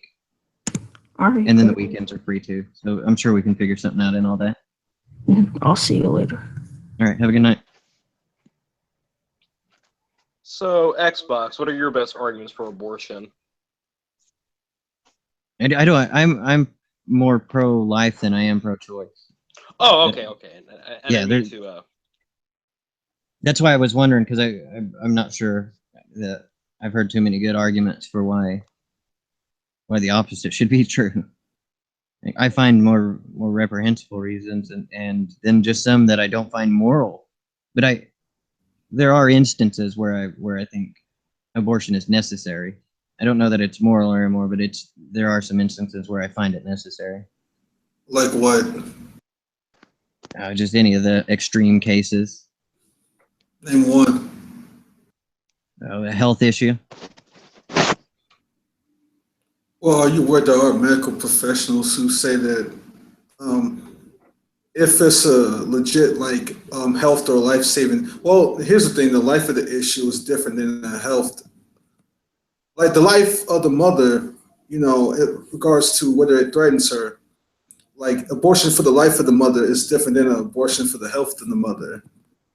Because right. You can. I've had sorry, go ahead. Oh, well, yeah. Oh, since you recognize the distinction, I don't need to go into that. So, but if it threatens her health in the sense that her life is on the line, there are medical professionals out there who don't categorize those as abortions, right? Yeah, but I would still say it's aborting the pregnancy to say, like, I've had a sister that's been in that situation. So yeah, it's no doubt that it's terminating the pregnancy. That's necessary. Yeah, that's all I mean by it. Yeah. And I know it's a little, that's why I say it's like these extreme cases. I've known people that I said this the other day, that I was not intimately sexually with this person, but intimately friendly with this person. So I was around them all the time. And I know that I took them twice to get an abortion, that this was their means of contraception. The only reason I took them is because I had a car, and none of them did. So it would have been them walking or me driving. I didn't mind driving. What and about I find that I find that wrong, and she knew I found it wrong. what about any other extreme cases? Where I would find it okay? Yeah. No. Maybe in some instances of rape. Some instances of rape, not all instances of rape. Yeah, I don't want to, because I don't know all situations. I'm not going to say all situations of rape. There might be situations where the person. This is what I could think. I'm just trying to think of a situation where, let's say, I had a girlfriend. We were together for years. We were sexually intimate. We split up. We got back together. Had a drunken night where I ended up raping her. We split up because of it, and then quickly get back together and make amends. Huh? I would think in that situation, just because it was a rape, I don't think it would justify the abortion. Oh, so then I guess two wrongs make a right. So I raped my girlfriend, even though we reconciled. So let's murder our child. No, I'm saying no. I'm saying that wouldn't be an instance where you would have that. Okay, Wait a so minute, I'm that saying never that got wouldn't back. be. Yeah, I'm saying that wouldn't be a justified case to have an abortion. If some guy just randomly raped a woman and they didn't have any kind of relationship, whatever, he just tried to get his rocks off and rapes this woman and she gets impregnated. What about that? Yeah, that's going to depend on her. I think that's going to depend on how it affects her mentally and how emotionally and all that. I think that would Well, have to she be can put the judged. child up for adoption. She could if she could handle the pregnancy. well, That's a maybe life she and death should. situation. Right? That'll be a Maybe life and death. she. Go I ahead, can't do Christian man. both. Are you talking about like that in a life and death situation about rape, or can you clarify? No. If someone was raped and they were, it sent them into some kind of psychosis, or it triggered some mental thing like that, and emotionally they couldn't handle it, and things like that. I think there could probably be found in that a reason to have an abortion. Well, I'm pretty sure there's many ways that could trigger that. Whether she's walking down the same alley, whether she sees a dude she doesn't know, whether she has a bad dream. So you're telling me that she could not put the self-pity aside for 9 months until the child is born and give it up for adoption? I'm not even going to argue with you calling it self-pity. I think it's self-pity when you're so self-indulgent, so worried about how you feel about this rape, to the point where you're going to murder a child. You can't wait till 9 months. Yeah, I don't think you know what mental illness is. So I'm not going to argue. I know what mental. You don't if you're just calling it self-pity. As I said, I'm not going to argue. Well, I really don't care. So go ahead, continue with your argument. I wasn't making an argument. You were saying how that would be a reason to you, that would be a justified reason if it triggers her psychosis. Right. If it triggered some mental illness or psychosis, something like that, I think it would be justified in terminating the pregnancy, because that mother can't handle the pregnancy. You're talking about someone you would have to restrain all 9 months of the pregnancy. Plus, you've just caused so much harm on that single person, and then the baby is going to come out with that. It's going to come out with what? With issues. How do you know that for sure? Did you not hear me say this would be a case-by-case basis? All right. So you're saying that. Good. My goodness. What else is up? What else is the baby born with one arm? I mean, you want to make it more of a sob story, whatever. But so are you saying the baby is going to be born with mentally ill as well? No. So what is it that you're saying that the baby's going to have to deal with? The baby's going to have health issues. What health Most issues? of the time, when a mentally ill person has a baby, they have health issues in the baby. That's what I was talking about, dude. So what health issues does the baby have? I don't know. I'm not a doctor. And we go, That's why I asked you, the baby's gonna be mentally ill like the mother. no, I don't think mental illness passes on. I mean, some things I think are genetic, but I don't think it's because the mother became mentally ill. I think it takes more than that. Mm-hmm. But I'm not a doctor. Why are you asking me what illnesses specifically? So your case is basically that a mentally ill woman has psychosis. Every time she notices that she's pregnant, could trigger some crazy episodic episode, and that if she murders her baby, No. Go ahead. I'm saying from the rape. From the rape. Okay, right. so traumatic Like an incidents STD? can cause mental illness in people. Cause PTSD, can cause mood disorder, can cause anxiety disorder. I mean, it causes all kinds of things. Let me ask you something, Xbox. Do you think cases like rape are the only emotionally distressing situations in which a woman can find herself in a tough situation? What do you mean? Like, for example, you can say that rape is a justification for abortion because she was forced into that horrific situation, but there are also. I'm saying the mental illness is the reason for it. Not. I'm saying the rape causes this to be triggered, and I'm saying then the mental illness that is a chronic thing. No matter what triggered it. In this instance, I said rape, but it could be anything that triggers it. I don't think that they're healthy or fit to be gestating a baby or raising it. Wait a minute, because I know a lady who did conceive and rape, and she would tell you that that's completely wrong. Right. No, as I said, this is case by case. Some people can handle the rape and handle having the baby. They don't have. It doesn't trigger these emotional and psychological issues. What studies prove that any woman specifically can't handle a baby if they conceived and rape? What studies exist to back this up? I'm not a scientist. I'm not a doctor. What do you mean? No, but if you're making these claims, sure you have some sort of studies that you cited to back this up, right? No, why would I have that? So if you don't have it, then why are you making these claims and making these connections? I didn't make these claims that these things happen. I said if these things were to happen, these would be justifications for it. No, but you're saying that like some women may not be able to carry a baby like mentally because they conceived in rape. It's not what I said. They may not be able to handle it. All right, a mentally ill person cannot handle a pregnancy. Not all mentally ill people can handle a pregnancy.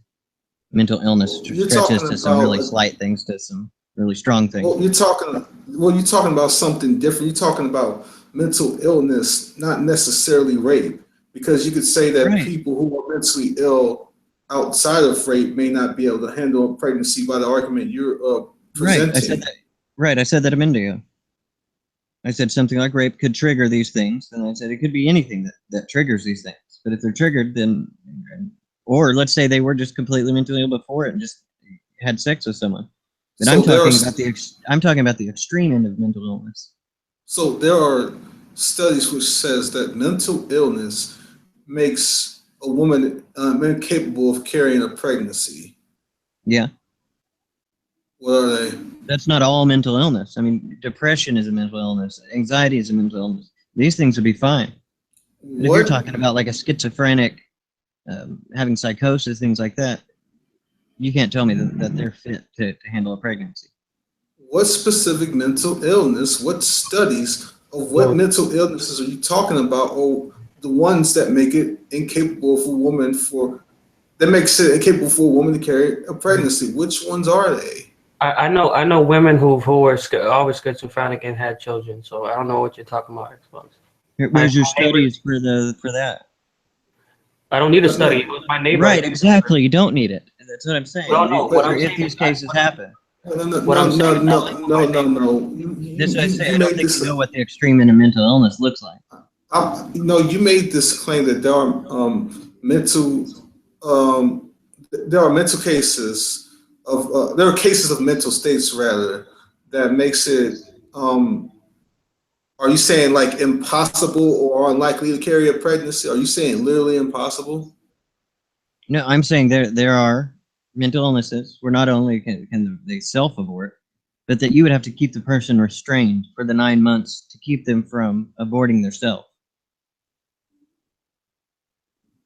So there is at least one mental illness out there that makes it impossible for a woman to carry a pregnancy. There's at least one out there. That's what you're telling us, right? Yeah, it's schizophrenia is one of them. If they started to imagine that, I don't know, there were snakes coming out of their belly, and they start trying to carve out the snakes. Right, Well, that's what I say. You would have to keep them restrained for the 9 months. Otherwise, they're going to abort themselves.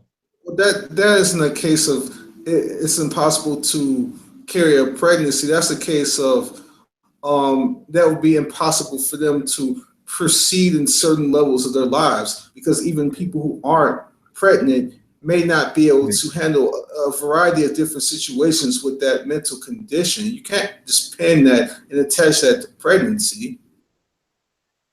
What are you talking about? There's tons of mental illnesses that are self-harming. And if they were to get pregnant, and if you would have to restrain them, like I said, for the 9 months, which I find more harmful and immoral to do. Name one case. What I'm telling you is a person with schizophrenia can seriously harm themselves and potentially kill themselves even if they're not pregnant. Right. So what I'm telling you is that if those sorts of things can be addressed outside of pregnancy, then it can be addressed if a woman gets pregnant as well. What are you talking about address? That's what I'm saying. You would have to restrain this person for the 9 months to keep them from self-harming. Like, there are medical professionals who specialize in such. Look, there are medical professionals who specialize in such areas to help people with these sorts of things. I don't know if there is a cure for it or not, but I'm pretty sure there are medical professionals who. It's either restraint or drugs. If they're to that extreme. What a all you have to do is look at some of the mental wards where they have almost 24-hour lockdown for these patients. Well, I mean, but then again, that will have nothing to do with whether a person is pregnant or not. That would just has to do with that mental state. Because again, like I said, if they could potentially kill themselves, then that has nothing to do with the pregnancy, but the condition itself. I'm not saying it has anything to do with the pregnancy. You keep bringing it back to that. I'm saying that this person is going to harm themselves and self-abort. I'm not saying every case of person with this does it, but I'm saying if you have a case of a person like that, the only way that they could remain pregnant for the 9 months would be to restrain them for the 9 months. Then restrain them. And why commit a murder? Right. I find that restraint for 9 months that is torturous. I find that immoral if you would advocate. Oh, but killing an innocent human being. But wait a minute. Wait a minute. You would have to restrain somebody who wasn't pregnant who had that condition. If you was to keep them from killing themselves, you have to restrain them. They do it all the time. It's no, you wouldn't. No, you would. You could drug them. You can drug them, you can drug women that were pregnant who had the same condition. Right, and those drugs would affect the baby's health. How do you know that? Because I know about those drugs. How do you know this? Do you personal experience with those drugs? Have you talked to any medical professionals to back this up? About the drugs? Absolutely. About how these things can inhibit the pregnancy. The drugs? Yes, absolutely. Like certain drugs. A woman who has a schizophrenia and could harm herself, it's literally impossible for her to carry a pregnancy. There's nothing they can do for this woman. You've confirmed with medical professionals that can't be addressed without her having to get an abortion. I'm not saying she has to have an abortion. Another thing I too don't is know what you're trying to add things that I'm not saying. I'm gonna have to meet you right quick to address your stupid point. I don't know. I've never heard of a person about it if you're gonna play like that. I mean, I'm trying to have a civil conversation. I'm a moderator in this room, so all right, go ahead. I really don't care. I just want to say hi. I go. What's up, man? All right. The point that I'm saying is that I've never heard of a person, of course, in Xbox imaginary hypothetical over there. The person every single millisecond just wants to grab a knife and stab themselves in the heart or whatever, right? Usually, there's all types of methods. There's thousands, if not millions, of people who are in danger of committing self-harm. You know, I've never heard of a person that every single millisecond chance they get, they're going to try to kill themselves. There's different methods of restraining a person. All types of methods. You know, it's not just putting a person in a straitjacket or whatever the case is. But if it is the case that a person needs to be restrained in a way that Xbox abhors so much, in order to not murder the life of an innocent person for 9 months, then so be it. Of course, that person is already deranged. That person is already demented. It's unfortunate. Nobody's happy with the situation. It sucks that that's the case. It sucks that people have to do that in order to protect the life of an innocent person rather than murdering them. But this is what here we. But this to me, it just embodies the real argument, the main point of why abortion happens to begin with, which is the matter of inconvenience. Oh, this is just going to inconvenience this person. This is just going to inconvenience that person.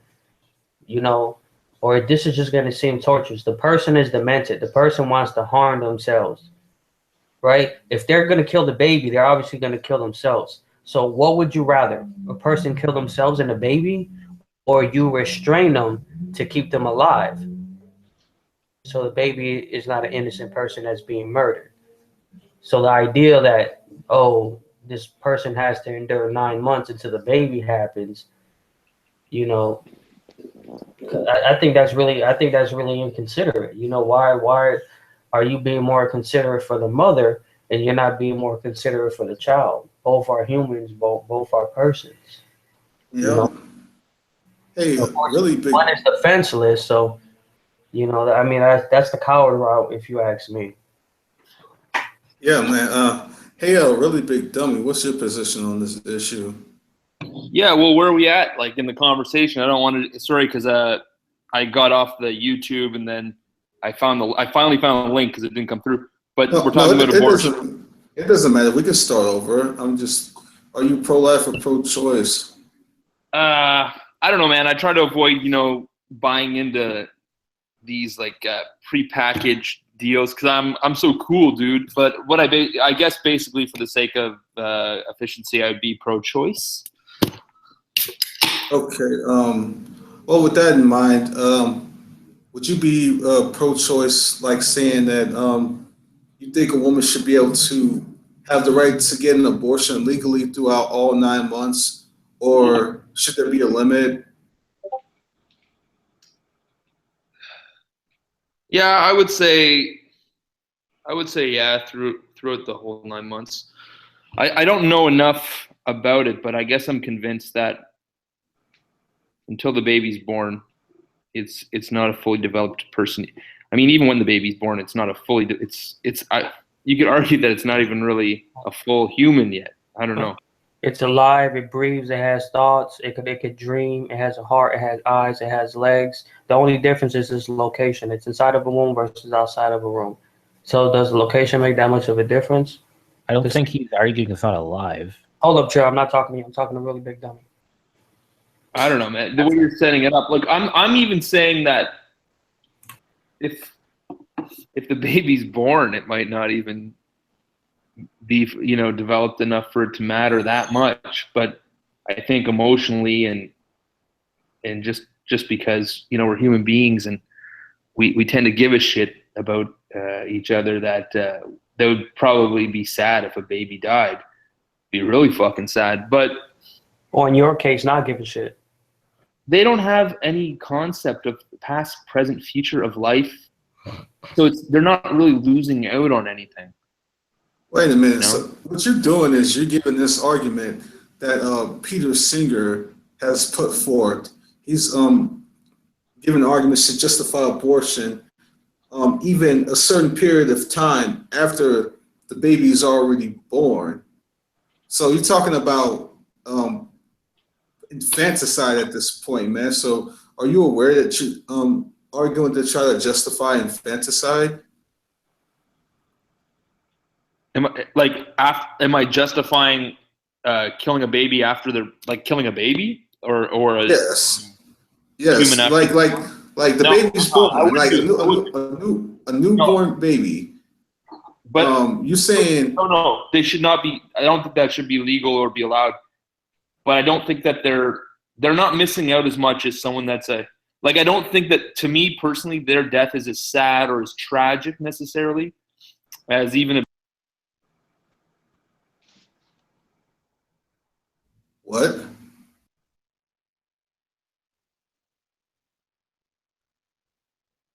You guys hear me?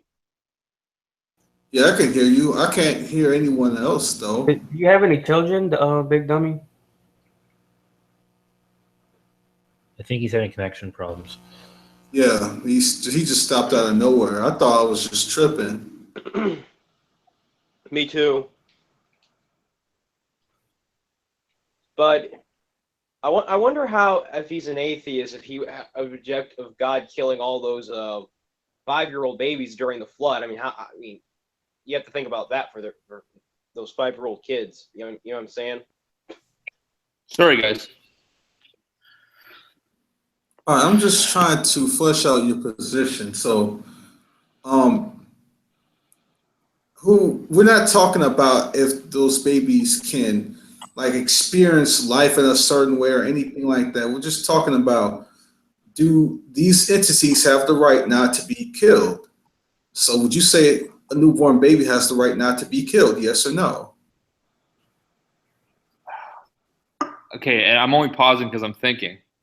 So you got me thinking, which is cool. The point of this hangout, of all our hangouts, is to get people like you and all of us to think critically. Yes. Well, I don't agree with you, but hey, at least you succeeded in that so far. Antonio, is that not your motive in doing Of these course. hangouts? Of course it is, bro. That's our goal. Cool.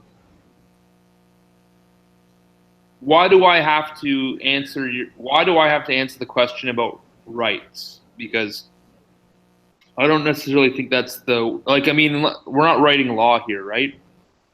Or is that the goal, to come up with a certain law that society has to follow regarding? Are you not going to address simple questions that I present to you? Sorry. Okay, I'll try to. I do hate when people do that, and so they answer a question with a question or something like that. So do you mind repeating exactly what your question was? I'm not trying to be an asshole. I just. I said. Yeah. If you're talking about a newborn, regardless of whether it's your opinion, whether that newborn experiences life in a certain way or not, let's put all that aside. Let's focus on one thing. Do you believe that newborn has the right not to be killed? Yes or no? I would lean. Okay, I haven't made up my mind on this, but I would lean to that. Yes, they have the right not to be killed. Strongly lean. But I don't fully have an understanding of what rights mean. You know what rights are and who gets them. So I haven't really thought all that out. But I'll lean to yes on that if that's good enough answer. Well, let me put it to you this way. You think you can just go up to any random woman and just rape her? Yes or no? No. Okay, so without even getting into a deep discussion about rights, you immediately recognize that when I asked you that, did you not? Yes. Okay, so how is it that you immediately recognize that, but you seem to struggle with some rights issue when I asked you that question about the newborn?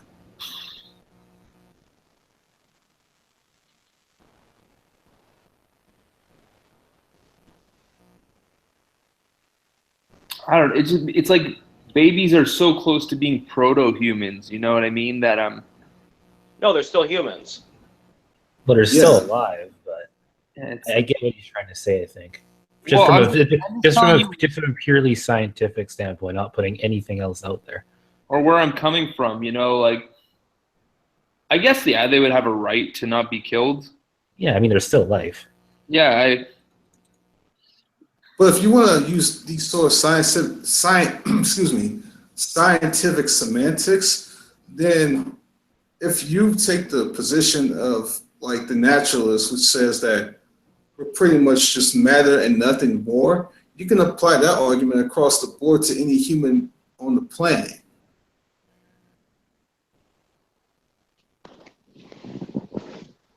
Okay. Okay, so, but you immediately recognize that that was a problem to just go up to any random woman and just rape her. You recognized immediately that was a problem, but you didn't have that same recognition for the newborn baby. You had some sort of an open question potentially for the newborn baby, but you didn't have that same potential when I asked you about would you think it was okay to randomly rape any woman you walked up to? You immediately recognized it. What I'm trying to get you to see is why did you immediately recognize it with the woman, but you didn't with the newborn baby? Oh, okay. The reason why I think that I didn't immediately recognize it, like many things in the world, they exist as entities, but as we sort of explore them on the edges of them, there's lots of gray areas. So like you know, things aren't necessarily well defined. Like what a human is, it sort of fades into being, and it fades out of being. So there's no like although we kind of have our working ideas of what a human is. At the beginning and the ends of our lives, there's a certain sliding scale, and if we really examined it in depth, it'd be very difficult to pinpoint the exact point in which a human begins and ends. So that's why I think in that case it was a little bit more difficult. That didn't mean anything to me at all. That made no sense. I'll explain it then to you. So, for instance, when we die, okay, because I feel like if we talk about birth, it'll be more controversial. But when a human's at the end of their life, let's say, and their brain shuts off, are they still? And there's still there's the heart's still beating. Are they still a human? No, they're giraffes, sir. Sorry. No, they are giraffes. No, you're kidding. But I'm trying to make a point to Antonio, who seems sincere. Well, I think his answer outlined the absurdity of what you were asking. No, but come on. I answered yes or no to yours, and if you could do me the same courtesy, it'd be appreciated. If someone's heartbeat stops. No, their bodies, like basically all their bodily functions are going, but their brain is off. It like shut off completely. Are they still a human being? It's a human corpse, right? So are they human beings? So the only reason why they're still alive is because they have brainwaves present, correct? I don't know I don't know. Like, I don't think that there is a clear definition. That was kind of my point. Like, there's a lot of gray area at the beginning and the end of life on when it begins. But I would say they kind of believe that. I would say that yes, you do have dead. I would say that you have dead human beings, yes, but there's humans that are alive and humans that are dead. I mean, nobody would sit there and say that somebody's corpse, like if you're looking at someone's corpse in a funeral, you wouldn't say that you're not dealing with a human being. That person is no longer living, but you wouldn't say that they're not a human being. Okay, but fine, that's your own definition, which is completely valid. I'm not going to argue that, but at some point that body's going to start decaying and there'll be dirt, and at some point you're going to say that's not a human being anymore. Well, here's the thing, man. Just because we're talking about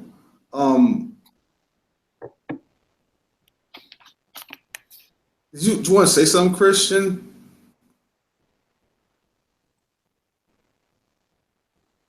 Yeah, you're going in and out, man. But here's the thing. this discussion is about whether abortion is morally justifiable or not. So, I mean, you can appeal to these arguments of humans that are already dead. You can do whatever you want to do, but that literally has no connection to what we're talking about. Well, I'll just why I brought it. Why I think it is relevant is because we're talking about when life begins and ends. So we're talking about what life is and how it comes into being and goes out of being. That's what I was relating to. So I was just using death as the sort of counter example to make it, to illustrate, I don't know, and to make some kind of parallel between how the reverse happens, which a human being comes into being. But okay, he Human body, dropped human out. soul. Human body, human soul. May not have a human body, still is a human soul. But Hopefully he comes back. It was he left. He kind of just left probably abruptly. Probably connection. Yeah. the connection or the Google glitch, one of the two, something like that. Right. But when he comes back, and I'm going to actually press him on what he just put forth. He's making absolutely no sense to me at all. I mean, he didn't apply I think you any need of to those. back to its original point. It's just like I don't even think on an arbitrary rabbit trail here. Honest. Yeah. I think he's okay. He's back. Sorry, Now- I'm sorry, guys. I don't know what's going on. It keeps shutting off, and I have to reload it. So my Are you on apologies. your phone? No, I'm not. I'm on my computer with a pretty good connection. I don't know what it is. Oh, okay. Sometimes it glitches, but go ahead. Sorry. Where were Anyway, we as at? I was saying, you have all these sorts of questions and talking about when does a life begin or what constitutes as life. You have all these questions when you're talking about a newborn baby, but you didn't apply any of those questions to going up to a random woman and raping her. You didn't apply any of those questions to that case. Why not? To me, that person's clearly a human being, you know. So there's no question. Based on what? I don't know. Good question. I don't know. Just so far in the middle. So you don't know why. So you don't know why, but you just assert that person is a human being. Well, it's something I've never questioned, that a human being is a human being or not, you know, except on like when I see it to be on the periphery. Like I have no reason. You told me it's a woman. Women are human beings, so I don't know. So our children that have a gender of a male, don't you know they can tell the identity, whether if it's a male or a boy, when the child is in the stomach? So you're saying just because it's a boy or girl or a man or woman, it's still a human. But here's the point I'm gonna make, and I'm gonna let Antonio finish what he was saying. I think the wise, and I appreciate your conversation. Let me say that, okay? But I will say this just as advice. If you're not certain about something, or if you don't know about something, then I don't think it's best or wise to be dogmatic about it or to assert it as if it is objectively true if you yourself don't know that to be the case. But the only thing that I've kind of said was that I think that I've agreed to the fact that you shouldn't rape a woman. So a woman to me to be an adult human being. So I mean, you shouldn't rape a woman based on what? That be a questionable thing, like that you shouldn't rape a woman. You shouldn't rape a woman based on what? I don't know. I mean, you brought up the example. Should I rape a woman? I said. No, I asked you. I'm asking you why. If you're saying that you agree a woman should not be raped, I'm asking you from your position why. I guess because it's the law, and and then if I guess I don't know if I choose it from my heart or not, but if I had to be completely honest, I'm not saying I want to go and rape women, but I don't think I don't want to cause pain and suffering on other people. I would think but that's a very morally righteous position. I wouldn't want to try to take that, but it's the law, for example, and you shouldn't go around rape. You'll go to jail if you do it. So is it only because of the law, or is it because it's morally wrong? For example, the law once stated that it was legal to own slaves in colonial America. But did that make it okay? Did that make it right? No, I get your point. But the reason why I said the law is because that's very clear and defined. I have my personal moral reasons, but they're gray and they fluctuate, and I don't want to be accused of virtue signaling. So I think it's very like, okay, so at a certain time in the world, there's certain cultures where rape wasn't bad, right? And these were human beings that lived there. They were of a time and place. Now I'm of my time and place now, and so in my own life, of course, I think it's horrible to do something like that. But if I was in that other time and place, maybe I wouldn't. So I guess the reason why I was trying to avoid saying that there's some kind of moral reason is because I don't necessarily believe in absolute morality, as if my heart is somehow good, you know? I wouldn't want to be. Can you tell me what culture where a man approved for his wife to be raped by another wife? I mean, another person? I don't know. I'm just thinking about like Vikings and shit, you know? Like if a Viking, if you asked, not that specific thing with the wife, but, you know, is rape okay? Well, you know, Viking raiders would probably say, yeah, why the fuck not, you know? I don't know too much about the subject, so I can't answer on that, but go ahead, Antonio. Well, okay. I just like here's the reality, man. Real quick, here's the reality. You would not kill a newborn baby. You have a newborn baby in your arms right now. Let's just say hypothetically. I would not. No, there's no way. I would be probably. Why not? Because I would be gushing over that baby. My heart would be filled up with so much love and joy, and I'd be protective of it, most likely. Okay, but just depending on the situation. Just a moment ago, you were talking about all these open questions and whatnot when talking about newborn. Now I present it back to you in this way. Now you're saying you wouldn't do it. None of those open questions. No, but I didn't say I would do it before. I didn't say I would do it before. I said it would be less of a tragedy to me if a newborn baby died. You did kind of. You still wouldn't even be that you still be okay with it, like even like if the baby was born. I was pretty specific in that I said it would be less of a tragedy. So you wouldn't do it, but for some reason it's an open question when other people do it. Is that what you're trying to say? No, it's less of a tragedy. Let me ask you, Antonio. No. Okay. Wait a second. All right. What do you mean less of it? Well, so you wouldn't do it. Wait a minute. Let me ask you. Why wouldn't you do it? Why? It would be difficult, most likely, you know? Okay, so if you can recognize that there's something wrong with that, then why would you think it would be not equally as wrong as someone else did it? Well, I don't know.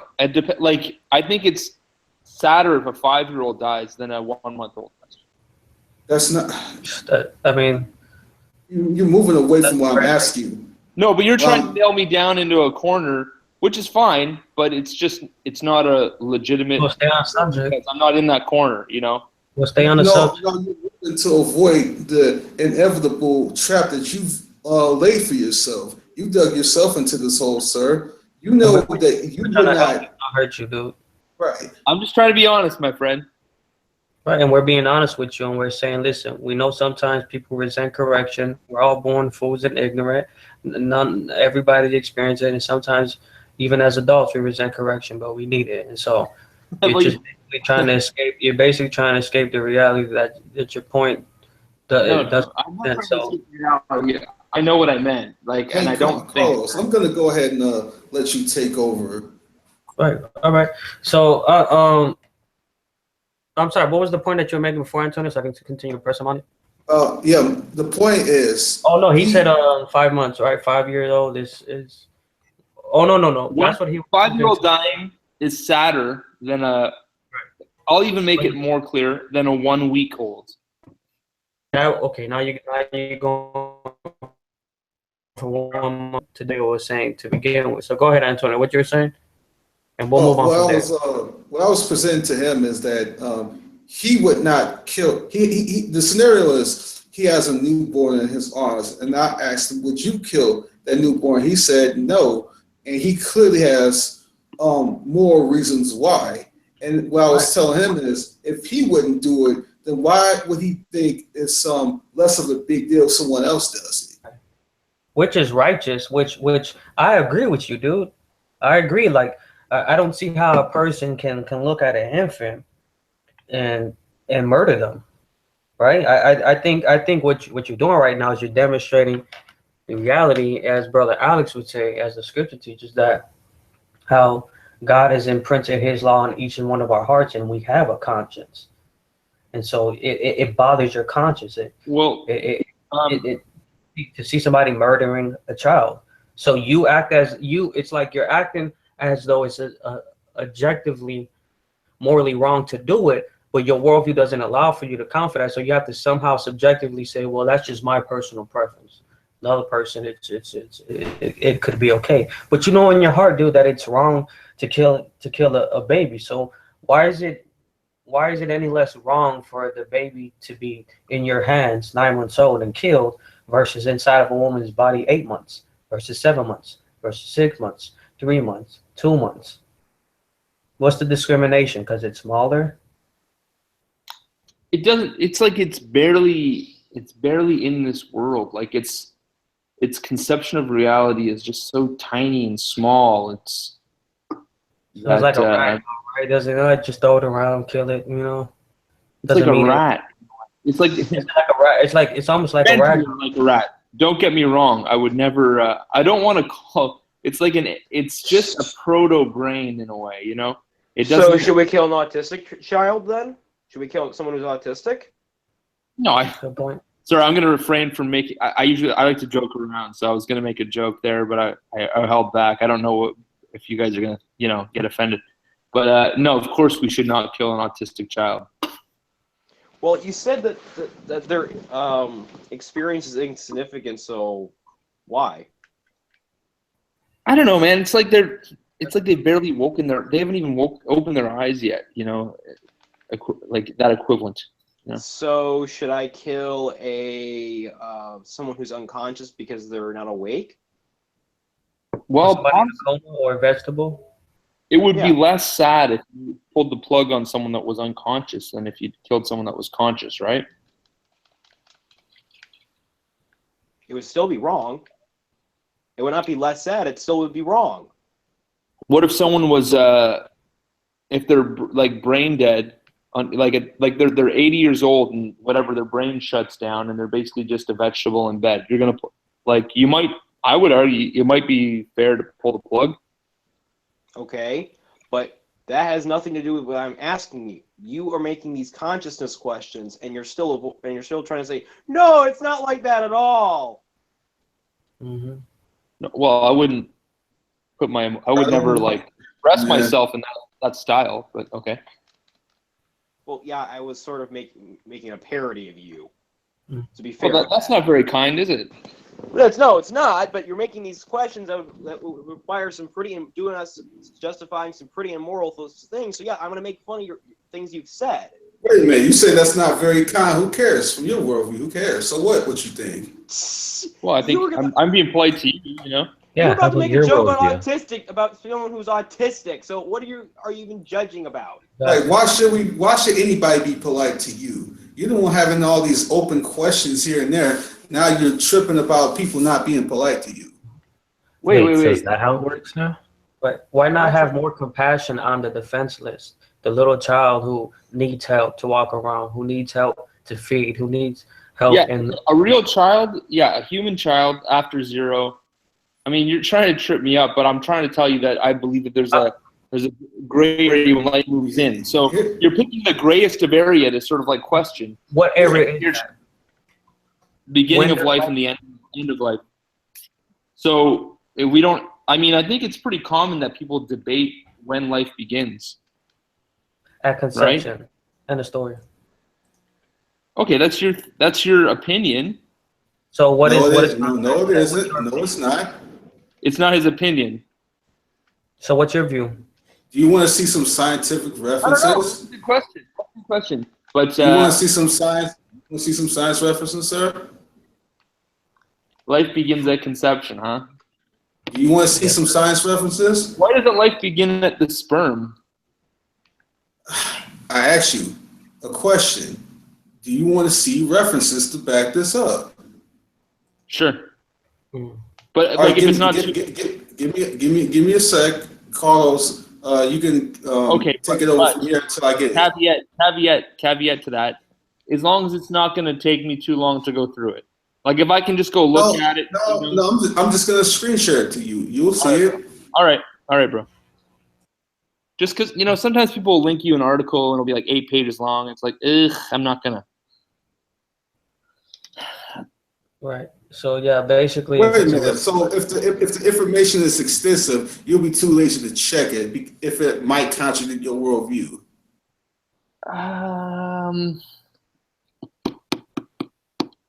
Usually you can synthesize stuff. Usually if there's some legitimacy to it, if there's a synthesized version somewhere. Right. I'm not like gonna put myself on the edge of knowledge creation where I have to sort through raw data. Yeah. So, so basically, like the younger the person is, like the less valuable, the less meaningful, the less important.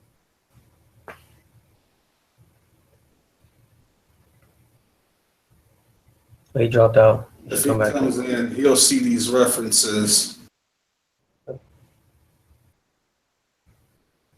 Because that's kind of how it seems to me. Like the more valuable. So, what do you think about my arguments towards him? Were they any good? No, yeah, absolutely. I definitely agree, man. It's the thing. It's often you did a great job. People use these arguments against babies that don't apply, that would not hold it to actual adults or actual teenagers or more mature children.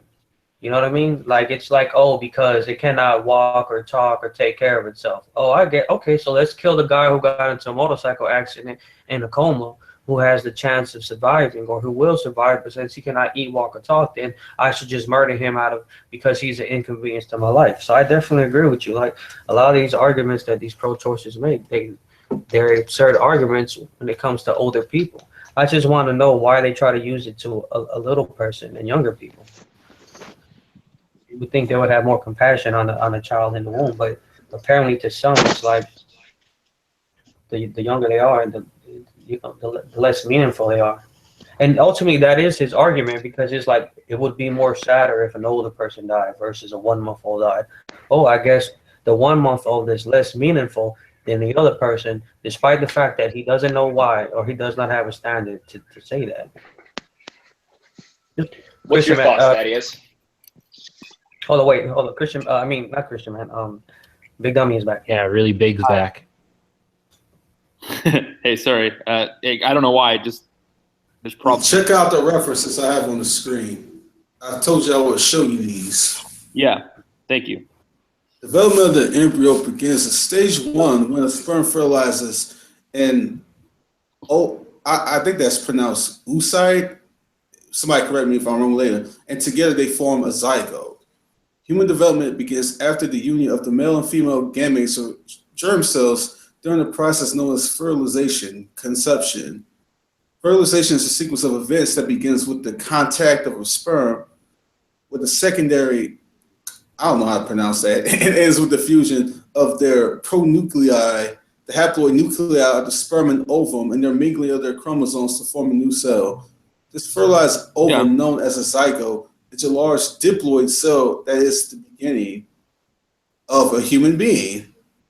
And you have a ton of different references, and these are just references. Those things that you just read indicate that they're not human. Like it says, that was talking about the third quote was talking about the creation of a fetus. No, those make it very clear that those. No, sir. Those makes it very clear that there's human at conception. The fact that you're dealing with no, sir. Development begins. That doesn't mean like when something's developing. It doesn't mean that it's a human. No, sir. A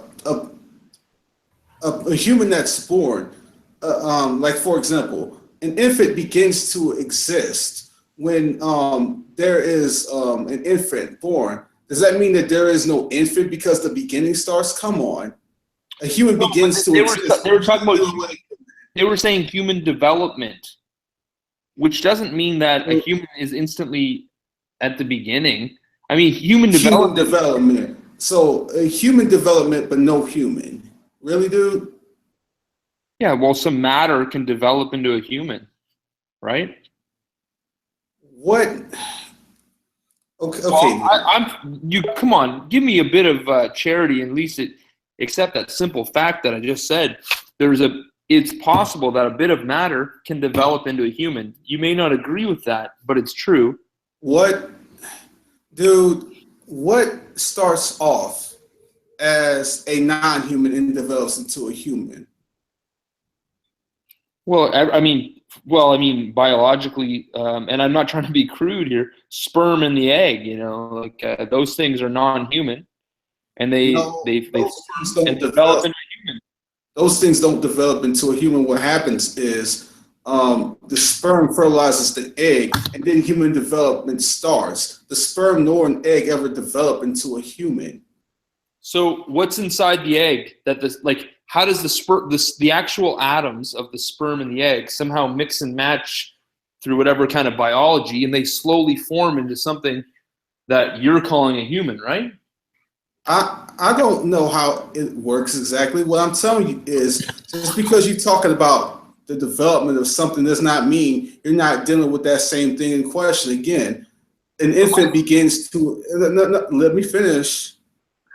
An infant begins to exist at birth. That doesn't mean that because the infant is beginning to exist that you ain't dealing with an infant. In the same way, just because you're dealing with the beginning of human development doesn't mean you're not dealing with a human.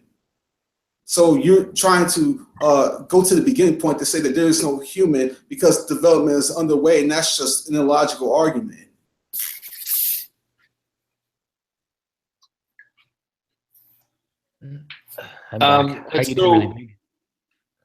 What if there's sperm and there's an egg, right? But the sperm is not in an egg yet. Has human development begun? We're talking microseconds. If there has been no fertilization which is taking place, you aren't dealing with a human yet.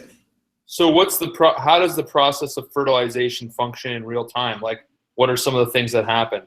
I don't know the technical aspects of it, man. All I know is, as far as we've come to understand in science, once fertilization happens, you're dealing with a new human. I don't know the exact millisecond point and all that other stuff, but that is pretty much irrelevant. You don't know the exact millisecond, like when an infant starts either, but would you say the same thing for an infant? Come on, dude. Well, my point is that there's going to be some kind of gradation into when something comes into being, whether or not you call it as just an egg or a fertilized egg or not. Even if you might call it a human, I call it a fertilized egg, for example. But that's not going to happen instantly. There's always some physical process which comes about, and Well, here's the thing, man. We're all technically fertilized eggs. So what's your point? My point is that there's no clear boundary between life. Yes, there is. Well, you've defined it, and that's your own, I guess, idea of it, I suppose. No, it's not. I cite you a ton of references, and if you look at like stuff like cladistics and phylogeny, it says whatever is a descendant of its clade belongs in that same category. In other words, if you have an entity that descends from a human, it is biological necessity a human. This is science, man. If you want to make an argument, argue against the mind of science. I'm not just pulling this out of my backside. Right. So it's not just my opinion. So you gotta come better than this, man. Seriously. So you're saying scientifically it begins at fertilization. As far as that's when a human is created. As far as we understand it, yes. It needs the certain amount of chromosomes from the mother and the father. So you can't just say a piece of sperm is a human being.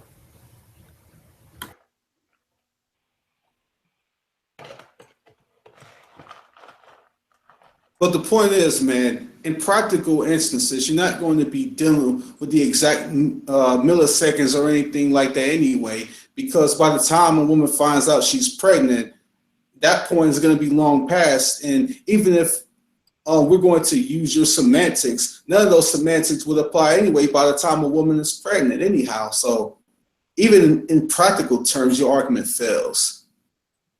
And as is one stated before, semantics affect perceptions, but they don't change reality.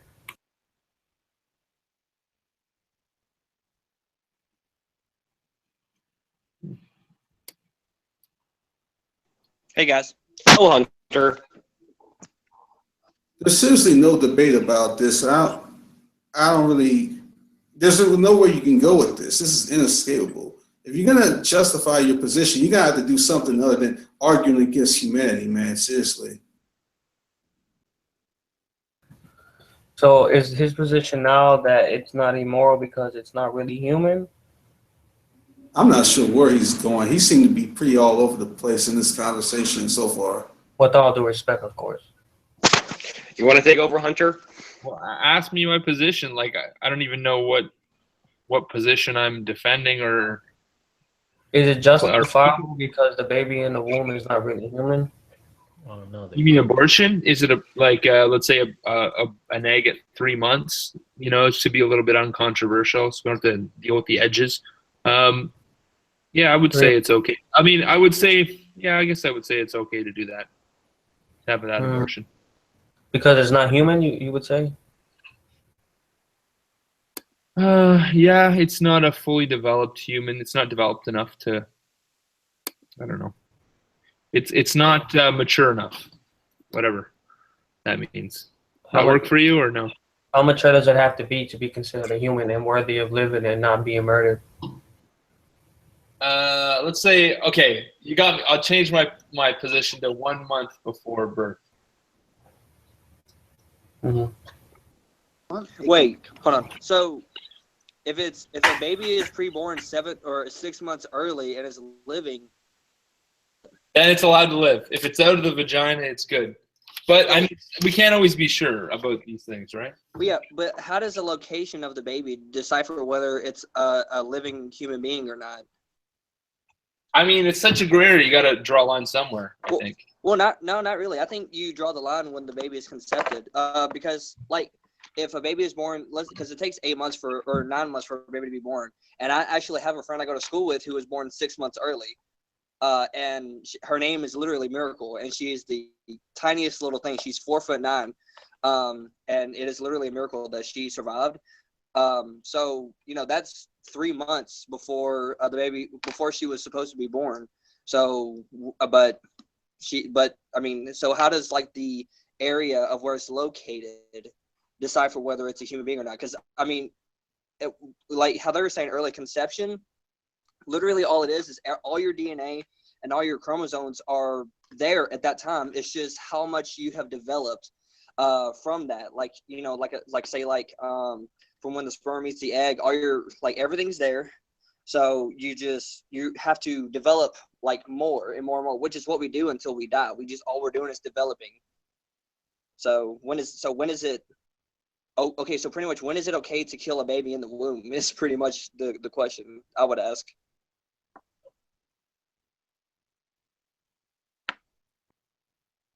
Sorry, guys.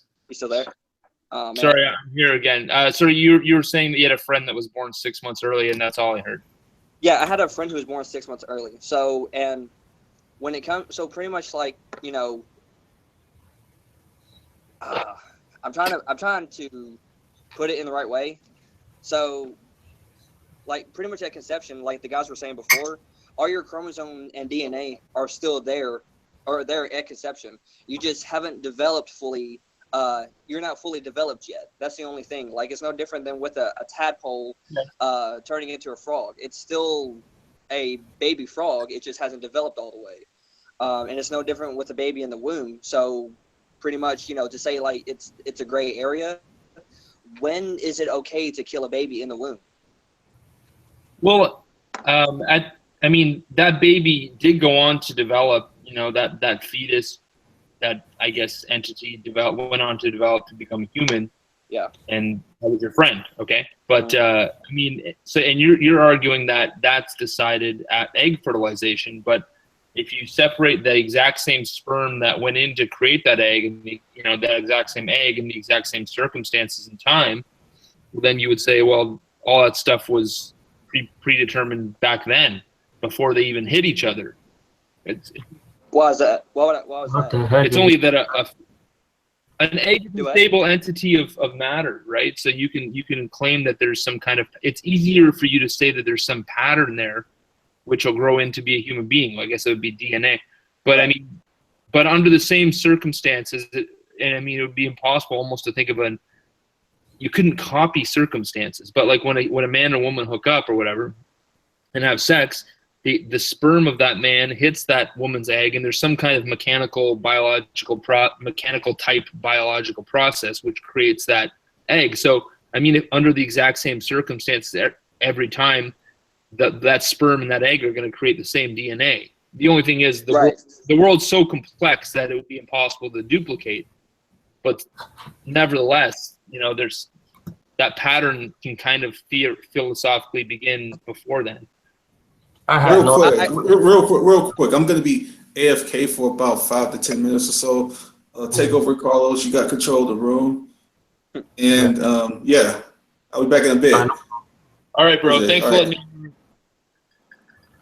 He'll be back. I'm coming back. I'm just going to be away just for a short period. He's going to stay in the room. He's just going to do something right quick. All right, so go ahead, Hunter. Well, okay, so pretty much what I'm saying, I actually agree with you, but the thing is like, you were talking about how, talking about the mechanisms of, DNA and biology and everything, but pretty much, when the sperm reaches the egg, that is officially a human being, because everything is there for you to be a human. You're just not fully grown yet. It's just the size of who you are. Literally, that's the only difference. Not only that. No. Okay, everything is there. No, not everything is there because you're not a human. But there's some basic pattern, probably. What do you mean not a human? So when does a person become a human? If it's not the amount of the chromosomes that it gets from the parents, from both parents. Yeah, because everything is there for a human being to, like, everything when the conception happens, literally everything that is there in that conception is literally right here in me right now. The what it takes to create the bone matter, the brain cell, to create the brain cells, literally your foundation as a human being is there at conception. That's foundation is there, but not the I would say it's there before conception if we're going to go by that matter. No. Well, it's not together because you need the sperm and the egg, so they're not together. But they are together. But there's still half of them. They're both on the planet. I see what Really Big's trying to do. No, I'm not trying to do anything. I'm trying to be honest in my thinking about this problem. And I think that both those things exist on the planet. So it takes both chromosomes from the mom and the parent to produce a child. What part don't you understand about that? Yeah, but they're both. Yeah, but there's half in each, according to him. I'm not talking to you. If I want to talk to you, I would have called on your name. I'm speaking with Real Big Dummy. No pun intended. I called myself that, right? So I don't get offended. But the worst is on Reddit when they go name checks out. Because that's so fucking hacky. But okay, in a room, for example, so you got the guy with the sperm and the woman with the egg. They're in the same room. It's moments before conception, and all the matter that you need to make that human being is there. But we're not going to argue that the human's begun yet, right? I'm not going to repeat myself. You just want me to repeat the same thing too many times. So the right to live increases as the person gets older in age. That's what you're saying. That's your argument. You were saying that everything that there needs to create a human is in the egg or in the fertilized egg. And my point is that everything that needs to be created human is also in the bedroom before conception. Well, no, I'm talking about like the human being is a human being at conception. I'm not talking about like, okay, I'm not saying like my leg was torn off across the room, so therefore, that's like I'm still a full human body being. I'm not saying something like that. I'm talking about like at conception, that is when the human body is full and it is a full human being. The human body is full. It has the human nature. It's growing to be an adult human. It's growing. It's not when? becoming. What age are we talking about here? What? We're talking about at the time of conception, the human nature is there. It's growing in its stages of humanhood, to say. It's not 3 months later it becomes a human. But to me, it seems many scientists and physicians throughout the world who agree with this, who teach this. It's not just some arbitrary thing I'm pulling my butt.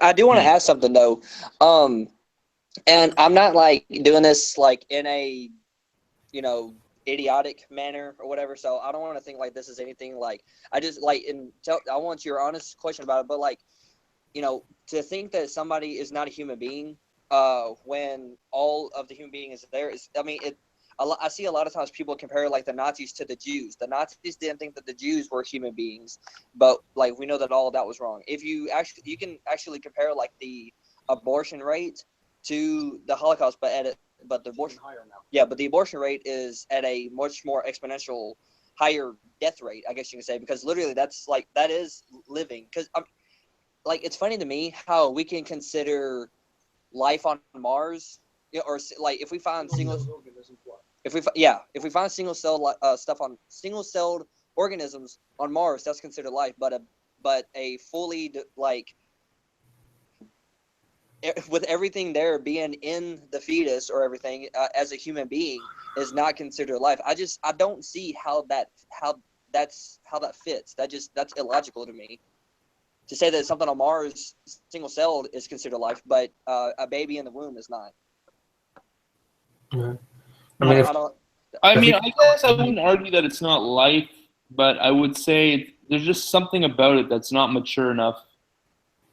If somebody is born, special, they're not in a mature life, would it be okay to kill them? Because they don't know. Oh, but it would be okay to kill that single-celled organism on Mars. I'm talking about like a human being that is born, that is say like 12 years old, and he has a brain malfunction of some sort to where he cannot comprehend a natural way of life, where he is like premature in maturity. I guess you could say he can't comprehend how to talk to people or how to act or anything.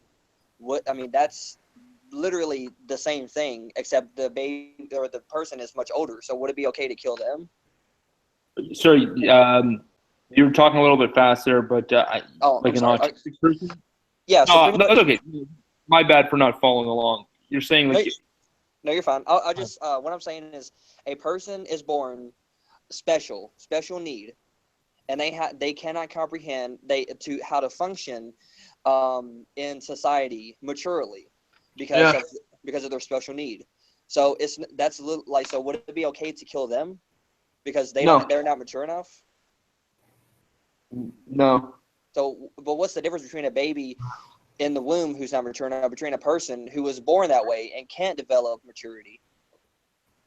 Well, first of all, and it's only the first of all,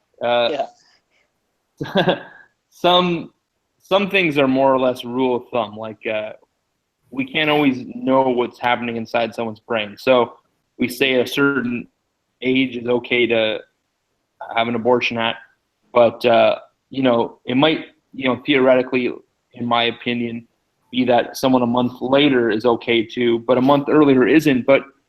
Or someone had developed quicker or slower or whatever. But we got to make a draw a line somewhere, in my opinion. Okay. Well, that's just real arbitrary. That's my first of all. Well, that's how humanity works. We don't always know all the information. So are you telling me the right? Hold on. Let me say this question. Are you telling me that the right to live, it basically is a matter of age and size? The right to live is a matter of age and size. I'm not saying it's a matter of size, or it might be, age if you mean pre-birth, or I mean, at a certain point, I guess So you're we have saying to it's treat it not like science, it's just skill and a degree of intelligence. development. Let's say development is more qualitative than quantitative. So what about the person who was born early who's not fully developed? Would it be okay to kill them even though they're outside of the womb? They're born, they made it. Good for them. They're allowed to live. But again, that has to go with the location. That's so of the arbitrary, baby. dude. That has to go with the location. That has to go with the location of the baby again. Just the You location. guys are looking for absolutes, maybe too much, because you maybe. No, and it sounds like you guys are Christians. Like you got like a preacher stand there, right? Of course, we're Christians. No. Oh yeah, that's like pretty much the whole point of this room. The whole point is abortion. Abortion is genocide. Okay, all right. I didn't come in with any assumptions about who you were. Okay. Okay, No, that's good actually. Okay, well, I mean, literally my screen name says Trust in Jesus, but whatever. Just a Justin. But all right, well, basically, you're basically trying to assert absolute yourself that this baby isn't that the life isn't babies aren't human at conception. They aren't human at conception. That they don't have the right to live. Basically, that it's okay to murder them inside their womb, but it's not okay to murder them outside the womb. You're asserting your own objective values yourself.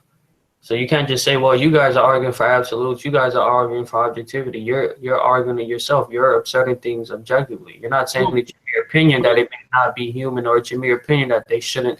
You're saying it's okay for them to live. They made it out the womb. As if they're in the womb, they're either not human or it's okay for them to get murdered. Simply because, as you were saying, that you say it's way more sadder when an elderly person dies versus when a 1 month person dies. So the whole point is that if they're 99, it's not that sad. Usually, I mean, depending on how conscious they are.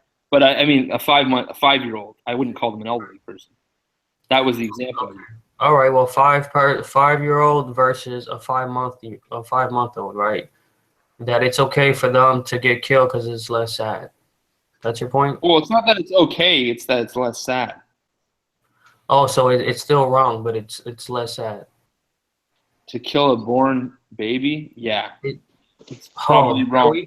There we go. You just admitted that it's wrong for a 5-month-old to be murdered in the womb well, of course, we're talking about abortion. Yeah.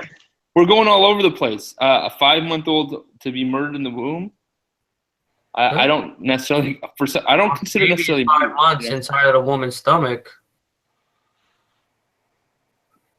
right? Yeah, I feel like that baby is still developing at that point. So you're saying because it's underdeveloped that it's okay for you to murder them, but yet you said that it's not okay to murder the undeveloped person who has struggles with special needs. Do you see the double standard there? Your argument is a matter of location, it's a matter of age, it's a matter of size, it's a matter of skill and degree of intelligence. That's based inside of the womb. Is part of that as well. Once somebody's out of the womb, it's like they're so real, but why? Okay, but dude, here's the point. Do you know that person who came out the womb was the same person inside the womb? Basically, because they have a layer of flesh covered over them, and they're inside the womb, they're not so real. And I'm not saying this. But I'm not saying this. They were also all the food and all the sperm and all the egg that went into their creation too. You know what I'm saying?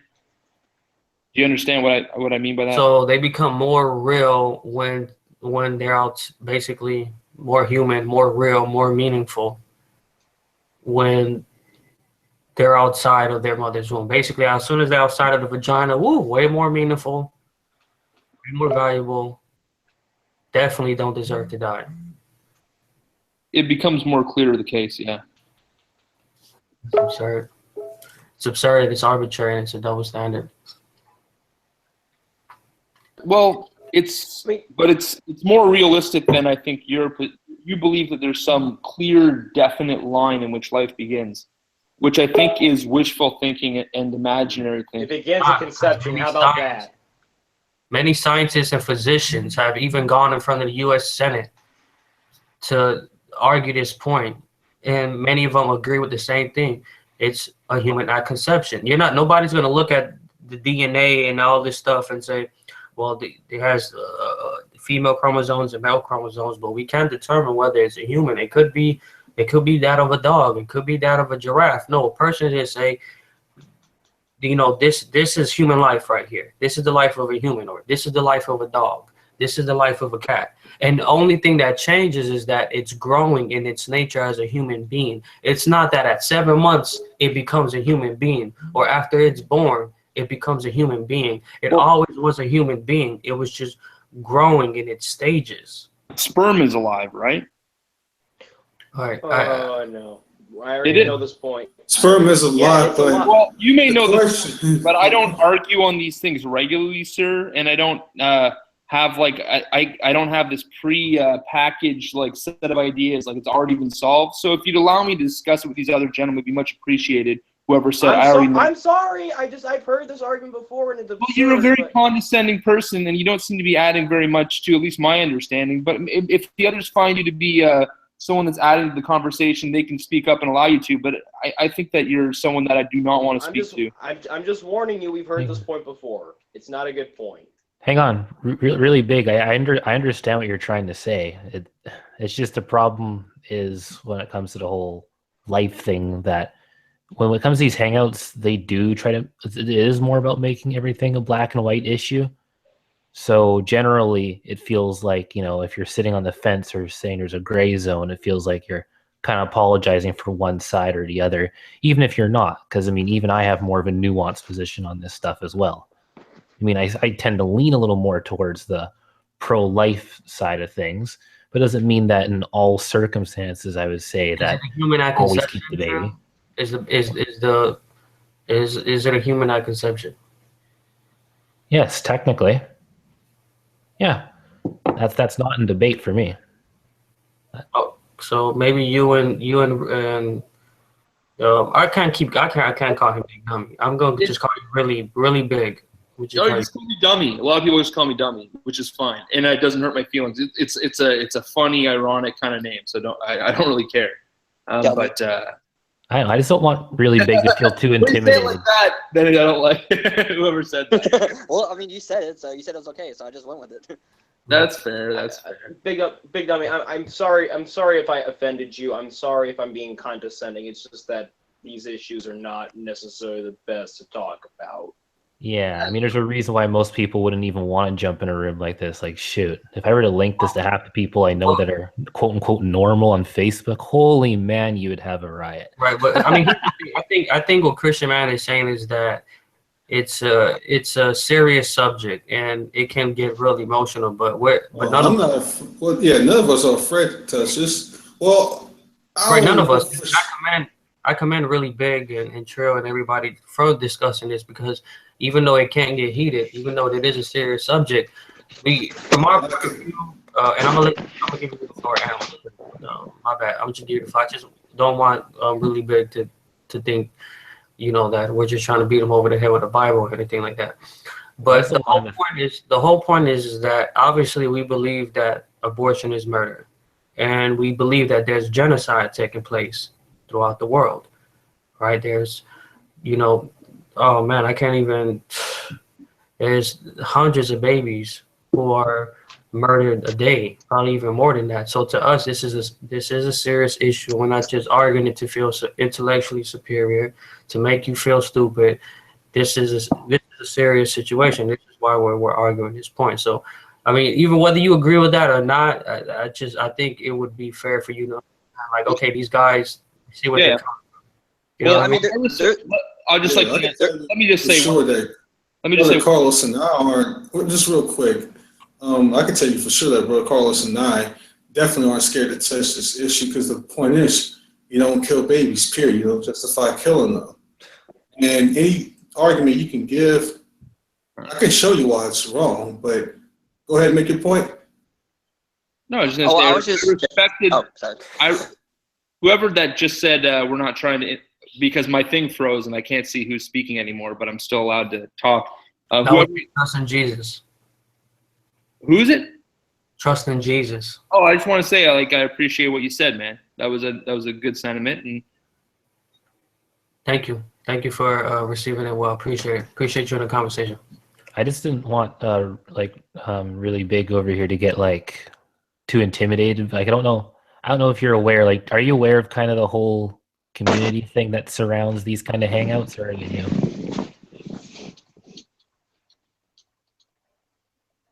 Really big? Are you there? You probably dropped out. Ah. He's been having a plethora. I do want to apologize if I seemed like a jerk. Did I seem like a jerk to you guys? I didn't hear the whole thing. I was going for it, so I didn't hear. Christian, I mean, it kind of just rubs off on you. I mean, you're in a room with a bunch of people discussing this kind of stuff. It's bound to happen if you're really that passionate about it. Right. I mean, I hold on one second. To a degree, I kind of understand what Christian Matt is saying, because in all actuality, we discussed this point with Really Big several times. He's bringing it up again, so you know what I'm saying. I can understand why you're frustrated. But all right. Okay. Yeah, I'm sorry, Antonio. I don't know who you want to lead the conversation. If you want to say something or give the floor to. Wait. Really Big. Let me just say this, and then I give the floor to Hunter, and then from there, let Antonio go back and forth for Really Big right quick. Really Big. Just so you know, like Trill was getting ready to say. Yeah, I wanted to ask him something. Go ahead. Like Really Big. Are you aware of like the kind of the bigger community that kind of surrounds these kind of hangouts? I'm starting to learn a little bit about it. Like, I guess there's because can I just say this? I mean, if you were to stick around some of these people, that not everybody discusses these kind of heavy topics. Not everybody runs their rooms exactly the same way. So I don't want you to be scared off, you know, because it can be a really good place. It depends on where you hang and what you talk about. Basically, it's the great debate community, and so we debate all type of issues. So sometimes it's like some people can feel like they're coming out very strong and stuff like that. You just have to keep into mind, like a lot of these people do hangouts weekly, some even do them daily. So a lot of times it's like they're on debate mode. It's not always like I'm just trying to be a condescending jerk or No, that's okay. I think like I'm not like such a baby that I can take a little bit of whatever, but at the same time I try to be polite and give. But if someone I feel is like immediately gonna be rude to me, I'll say something, you know. Well, that's awesome. People like to do a breath of fresh air. And I will say this, for someone who holds the position that you hold, you know, we don't get that type of attitude. A lot of times people are very hostile and vitriolic and insultful and degraded and things like that. The majority, a vast majority of people are like that. So all right, so we'll definitely keep that in mind, and we will respect that. I appreciate like I'm a joker, but because I don't know you guys that well, I have, I don't let my hair down so much. Like I'm somebody that will definitely be a fucking douchebag. and that's smart. I'll joke around a lot. Sorry? I said, and that's smart because some people are really quick to kick you out of rooms. Put it that way. So we're here to chat or whatever. So, all right, so I've learned to censor myself at times. All right, so let's refocus this conversation right quick. Hunter has something to say, and then from that, Antonio, the owner of this hangout, wanted to speak. So. Yeah, no, I was just gonna add to earlier, talking about how it's like an issue, like a touchable issue, or whatever. I was just gonna say something onto that. Like there's a reason why this is such a huge controversial thing and it's such a huge deal because they took it to the Supreme Court, to legalize it, and people are still finding out about it today. So I was just gonna add this is way before when we were talking about it. And I was just gonna talk about how it is a pretty huge deal when it to people you think it's like human beings. If it is a human being or if it's not, if it's like people being killed kind of thing, So that's just what I was just going to add to it. It is it's a pretty big deal if they take it all the way to the Supreme Court. Right, and also as well to add to that, right quick, give the floor to Antonio. Me and Antonio did a hangout on the subject of abortion, which is a lot. Of course, this hangout is open topic. I mean, it's not open topic. We have a topic, but it's just like free for all, which is, we're going back and forth. But the hangout I had with Antonio, which is me and him, I was interviewing him because Antonio is a an apologist for the subject of abortion. He's really versed on it. Has a huge Facebook page. So was just picking his brain. And in my conversation with Antonio, I did a lot of research on the subject of abortion, and I realized that the subject of abortion has been a hot topic for thousands and thousands and thousands of years, way before the time of Plato. Thousands of years before that, people were still arguing the subject of whether abortion was moral, whether it was immoral. Even pagans, many pagans were arguing against it and whatnot.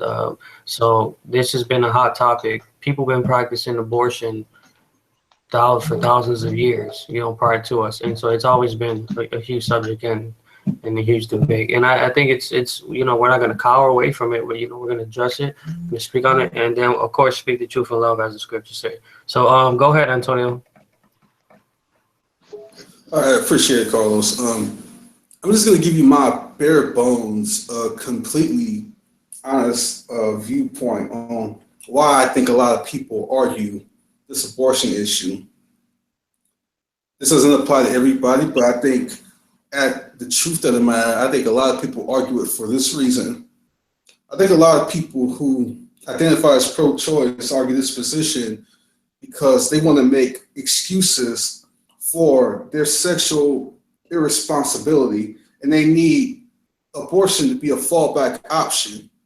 I think that's the bare bones at the heart of the issue why most people who identify as pro-choice argue this. I don't think it has anything to do with anything else about whether the child will have a good life or not, whether a woman's life could be in danger, all these other sorts of appeals. I think the bare issue is they just want to make excuses for their sexual immorality, and they need abortion as a fallback option, just to keep on engaging in their irresponsibility. They don't want to take responsibility for the things they do. If you're going to engage in sexual activity, then you should be adult enough to accept what comes from that, and that's the potential pregnancy can happen.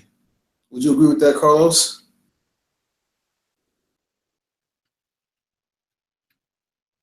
I do apologize, Brother Antonio. I was in the outside chat. Could you repeat that last point for me? If not, you can go for it.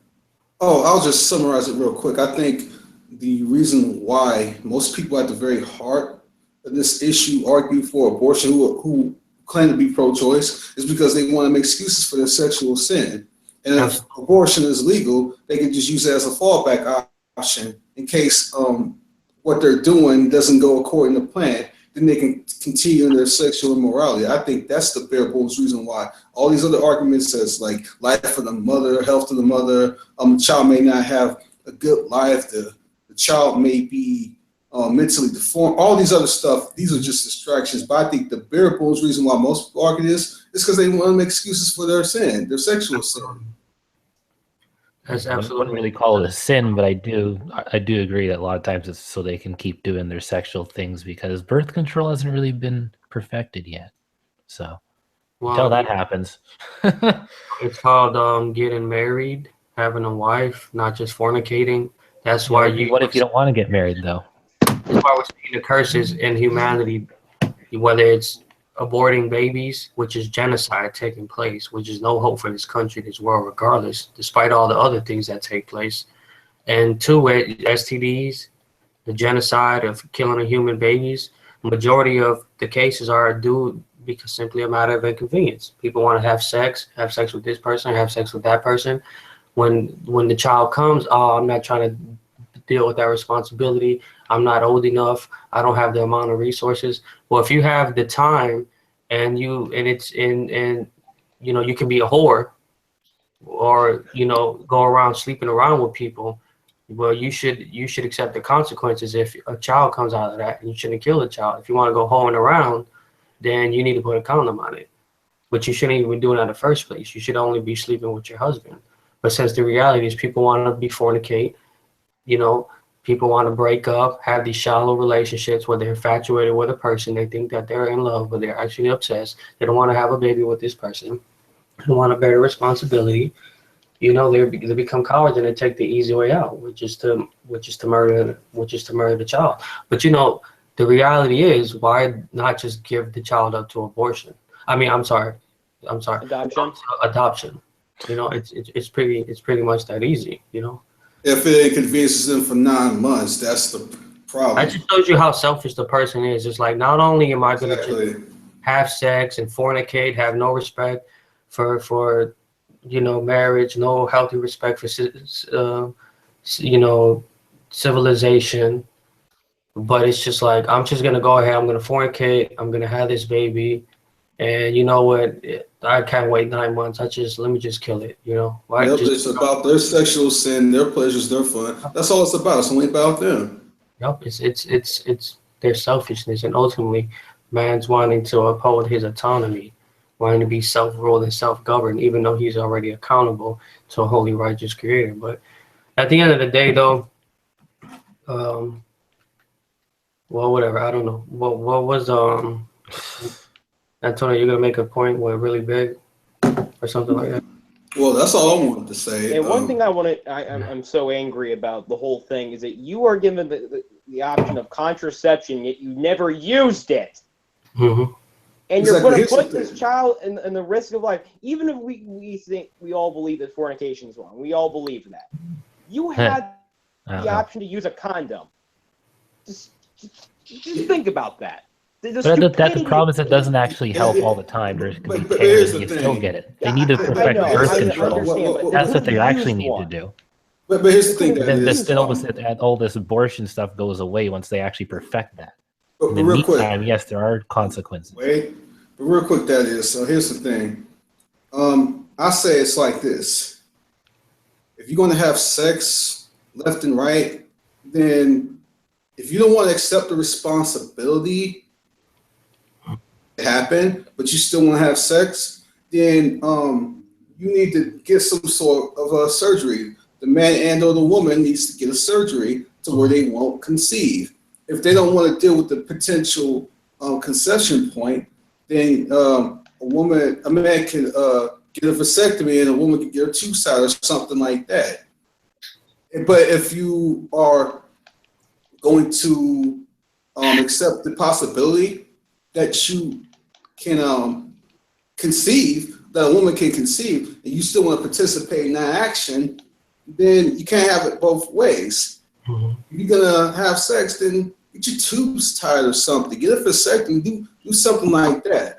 Mm-hmm. But you shouldn't be able to have sex all you want to and still have the option to kill a child. And then people like to say, well, maybe they want to have children one of these days. So basically, they want the option open to be able to potentially kill their children just because they might want to have children one day.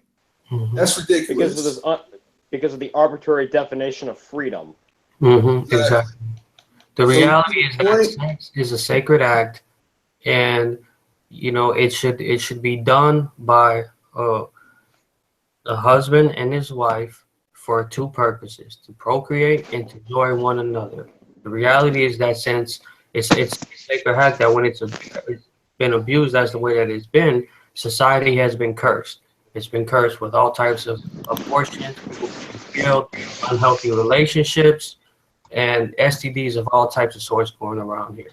You know, and so but the reality is that people are so dumb, they're so stupid and so prideful. The only thing that simple man is concerned with is him saying, I should be able to do what I want, when I want, with whom I want. But the reality is, as the scripture teaches, all things are permissible, not all things are beneficial. But man doesn't want to hear that, well, you know, he should limit himself to one partner. That's not, you know, that's just, it goes against what he wants, you know. But as I said, nobody has a child unless their child do what he wants. No one says, son, do as you please. If you feel like doing something, follow the desires of your heart. No, people understand that there's things that they may like, there's just things that they may want to do that are wrong, go against the betterment of themselves, go to betterment of society. But this is all a matter of quote unquote liberty, being able to do what you want. And this is what you have: a dumbed down society, you know, all types of divorces, all types of unhealthy relationships, and you know, all, you know, children being killed left and right. You know, I think babies are, I don't know how many babies are murdered a minute, but You know, there's been all types of babies murdered during a time in his conversation. It's all because a man refused a correction, admonishment, rebuke, refusing to learn and to repent and to humble himself. And, you know, Exactly. But really big, would you not agree that if they want to engage in sex and don't want to handle the potential responsibility the woman may conceive, that they should get a surgery, one or both of them? Can you at least agree to that?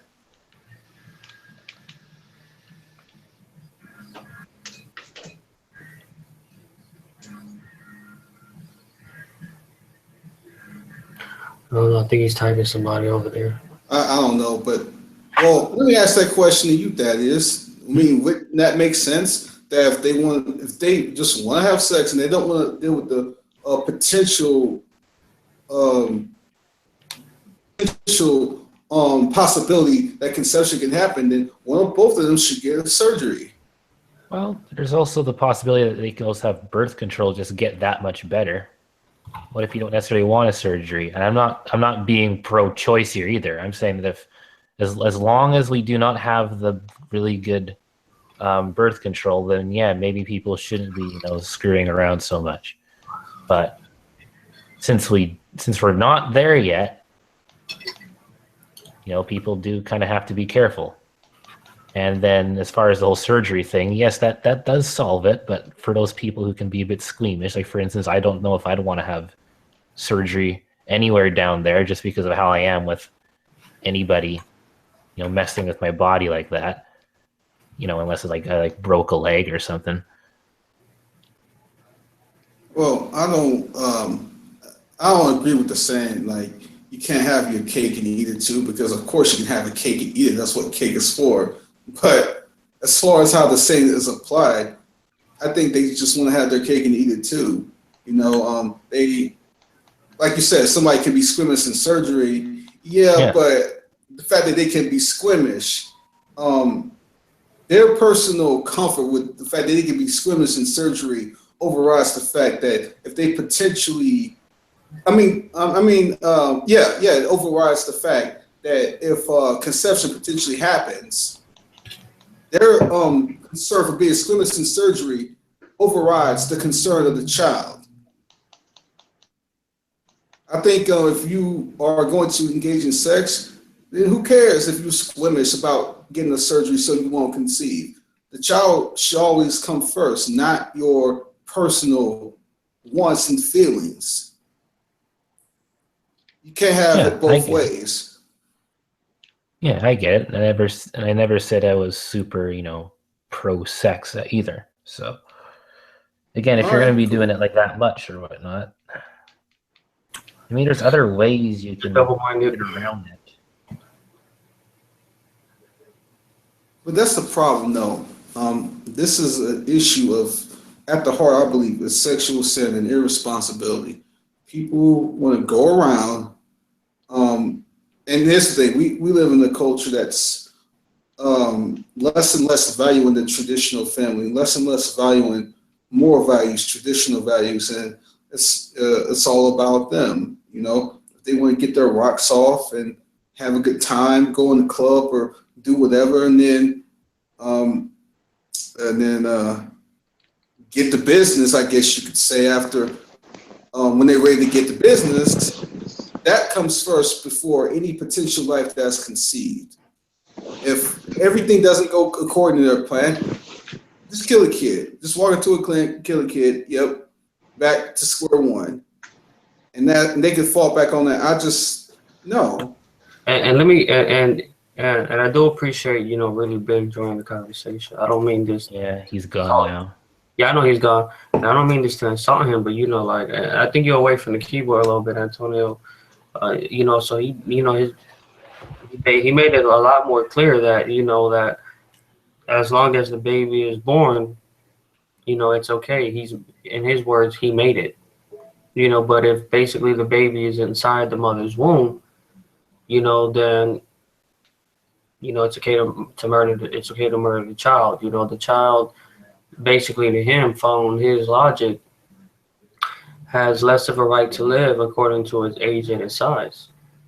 or its location, or its skill, or its, I don't know, level of intelligence or its level of development, but it's like, what does it make it okay for a 9-month-old inside the womb to die versus a 9-month-old outside the womb? And this is the type of logic and arbitrariness that, people have to go to justify why it's okay and it's for people to murder their own children. To be honest, man, it strengthens my faith, man, a lot. The behaviors, the attitudes, the arbitrary, incoherent arguments, that people make like this just strengthen my faith 1,000 times. It just lets me know that God is true, His word is true. He will suppress the truth and righteousness. He prefer the darkness over the light, as the scripture says. And and in a way, I'm thankful for God for allowing me to be a part of this. So, Amen. yeah. I think with that said, we've pretty much gotten to the end of this installment of Bring It Pro Choices number 2. I'm going to be doing a lot more of these. So for those who are listening, look forward to the next one. And as always, I appreciate the contribution, Christian Man, Hunter, Thaddeus, and like always, my beloved brother here, Carlos, man. Let's end this and leave him with the gospel, brother. Sure, absolutely. First and foremost, I want to thank Antonio for hosting these hangouts and engaging in discussions daily. Subjects may be controversial and tough to deal with for a lot of people. Don't get us wrong. We're not saying that we always feel the best way in doing these hangouts. We're not saying that it's the most fluffy feeling that we have. Going through, strong debates, controversial subjects, heated moments, persecution, those things tend to take a toll on anybody, right? Any human being. But we're doing this, number one, of course, for the glory of God, and number two, so that people may come to the saving knowledge of Jesus Christ, that they may repent and believe in the gospel, that they may be saved from the righteous judgment to come. That is our ultimate goal. And if we ever stray from that, then that's where we should go to. And so we try to do our best. We're not perfect. And, we just ask that you guys understand that and bear with us. And yes, I said persecution, true, because it's barely persecution compared to what most people have to go through when they what they actually call persecution. Yeah, persecution is persecution, regardless of what it is. Whether it's people trolling your account, whether it's people trying to today who are literally trying to snipe us, whether it's people making videos about us, whether it's people cursing us out, whether people insulting us, whether it's people being defamatory, being slanderous, being accusatory, making up false things about us, accusing you being homosexual, accusing you being a pedophile, people hacking your page, people hacking your email. Persecution is persecution. Yeah, I'm not in the Middle East getting my head cut off, but persecution still applies. So you could make fun of it, you can scoff and mock at it. That's okay. Doesn't really concern me, but I don't agree with the hacking, but I mean, people are going to get mad. They're controversial subjects. I'm not playing I'm the dude who's being crucified tomorrow. We're all in the Middle East, but we're still persecuted nonetheless. You may not respect it. That's fine. You're one of the persecutors, so it doesn't really concern me to begin with, nonetheless. But I'll continue my point. All right. So, yes, as I was saying, ultimately we do this for the glory of God and to help, bring people over to the kingdom of the Son of whom God loves.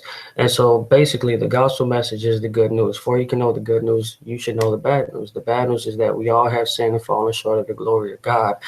God is holy, righteous, and just, and we are not. There's a problem. Yes, God is loving, He is gracious, He is merciful, but of course, as I said, He is a righteous judge. He is a righteous judge, and He must punish sin if He is going to be consistently loving and holy. And as it turns out, He is just, and He will punish sin, and He has punished sin. And so basically what God did for us in the person of Jesus Christ is that He became a man. He came to this earth to live the perfect life, fulfilling the law perfectly, something that we could not do. He did it on the behalf of sinners, so that if we repent and put our trust in Him alone, and accept his gift, that we may be on the righteous judgment to come. That our sin will be accredited to him on the cross, and his righteousness will be imputed to us. And that's what God did for us in the person of Jesus Christ, may be saved. So those of you who are listening in, who have a strained relationship with your Creator, I encourage, I admonish, I even strongly rebuke some of you guys to be reconciled with your Creator. Believe in the gospel of Jesus Christ, the good news of salvation for those who believe, that you may be safe from the righteous judgment to come. You may spend time in eternity with us and not in eternal condemnation. For apart from the atonement of Jesus Christ, every man is doomed. You are not saved by works. You're not saved by anything that you can do. You're only saved from the righteousness of Jesus Christ. And it is a gift that is only to be accepted by faith. So if you haven't, I ask that you do this now. Tomorrow's not promised. 100,000 people die every day. Lord forbid that it be one of you. And with that being said, wish you guys the best. Farewell. God bless. Have a good night.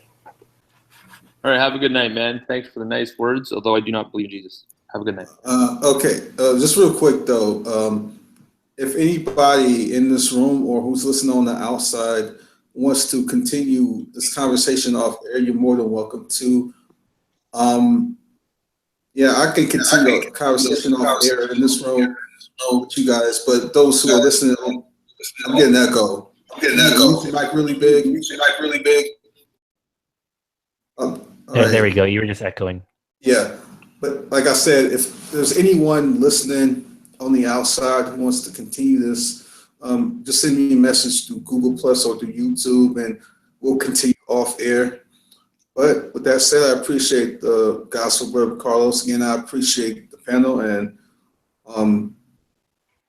for those who aren't subbed yet, who may be watching this, please do sub, and you'll see more of this in the future. That said, take care, everyone. God bless and peace.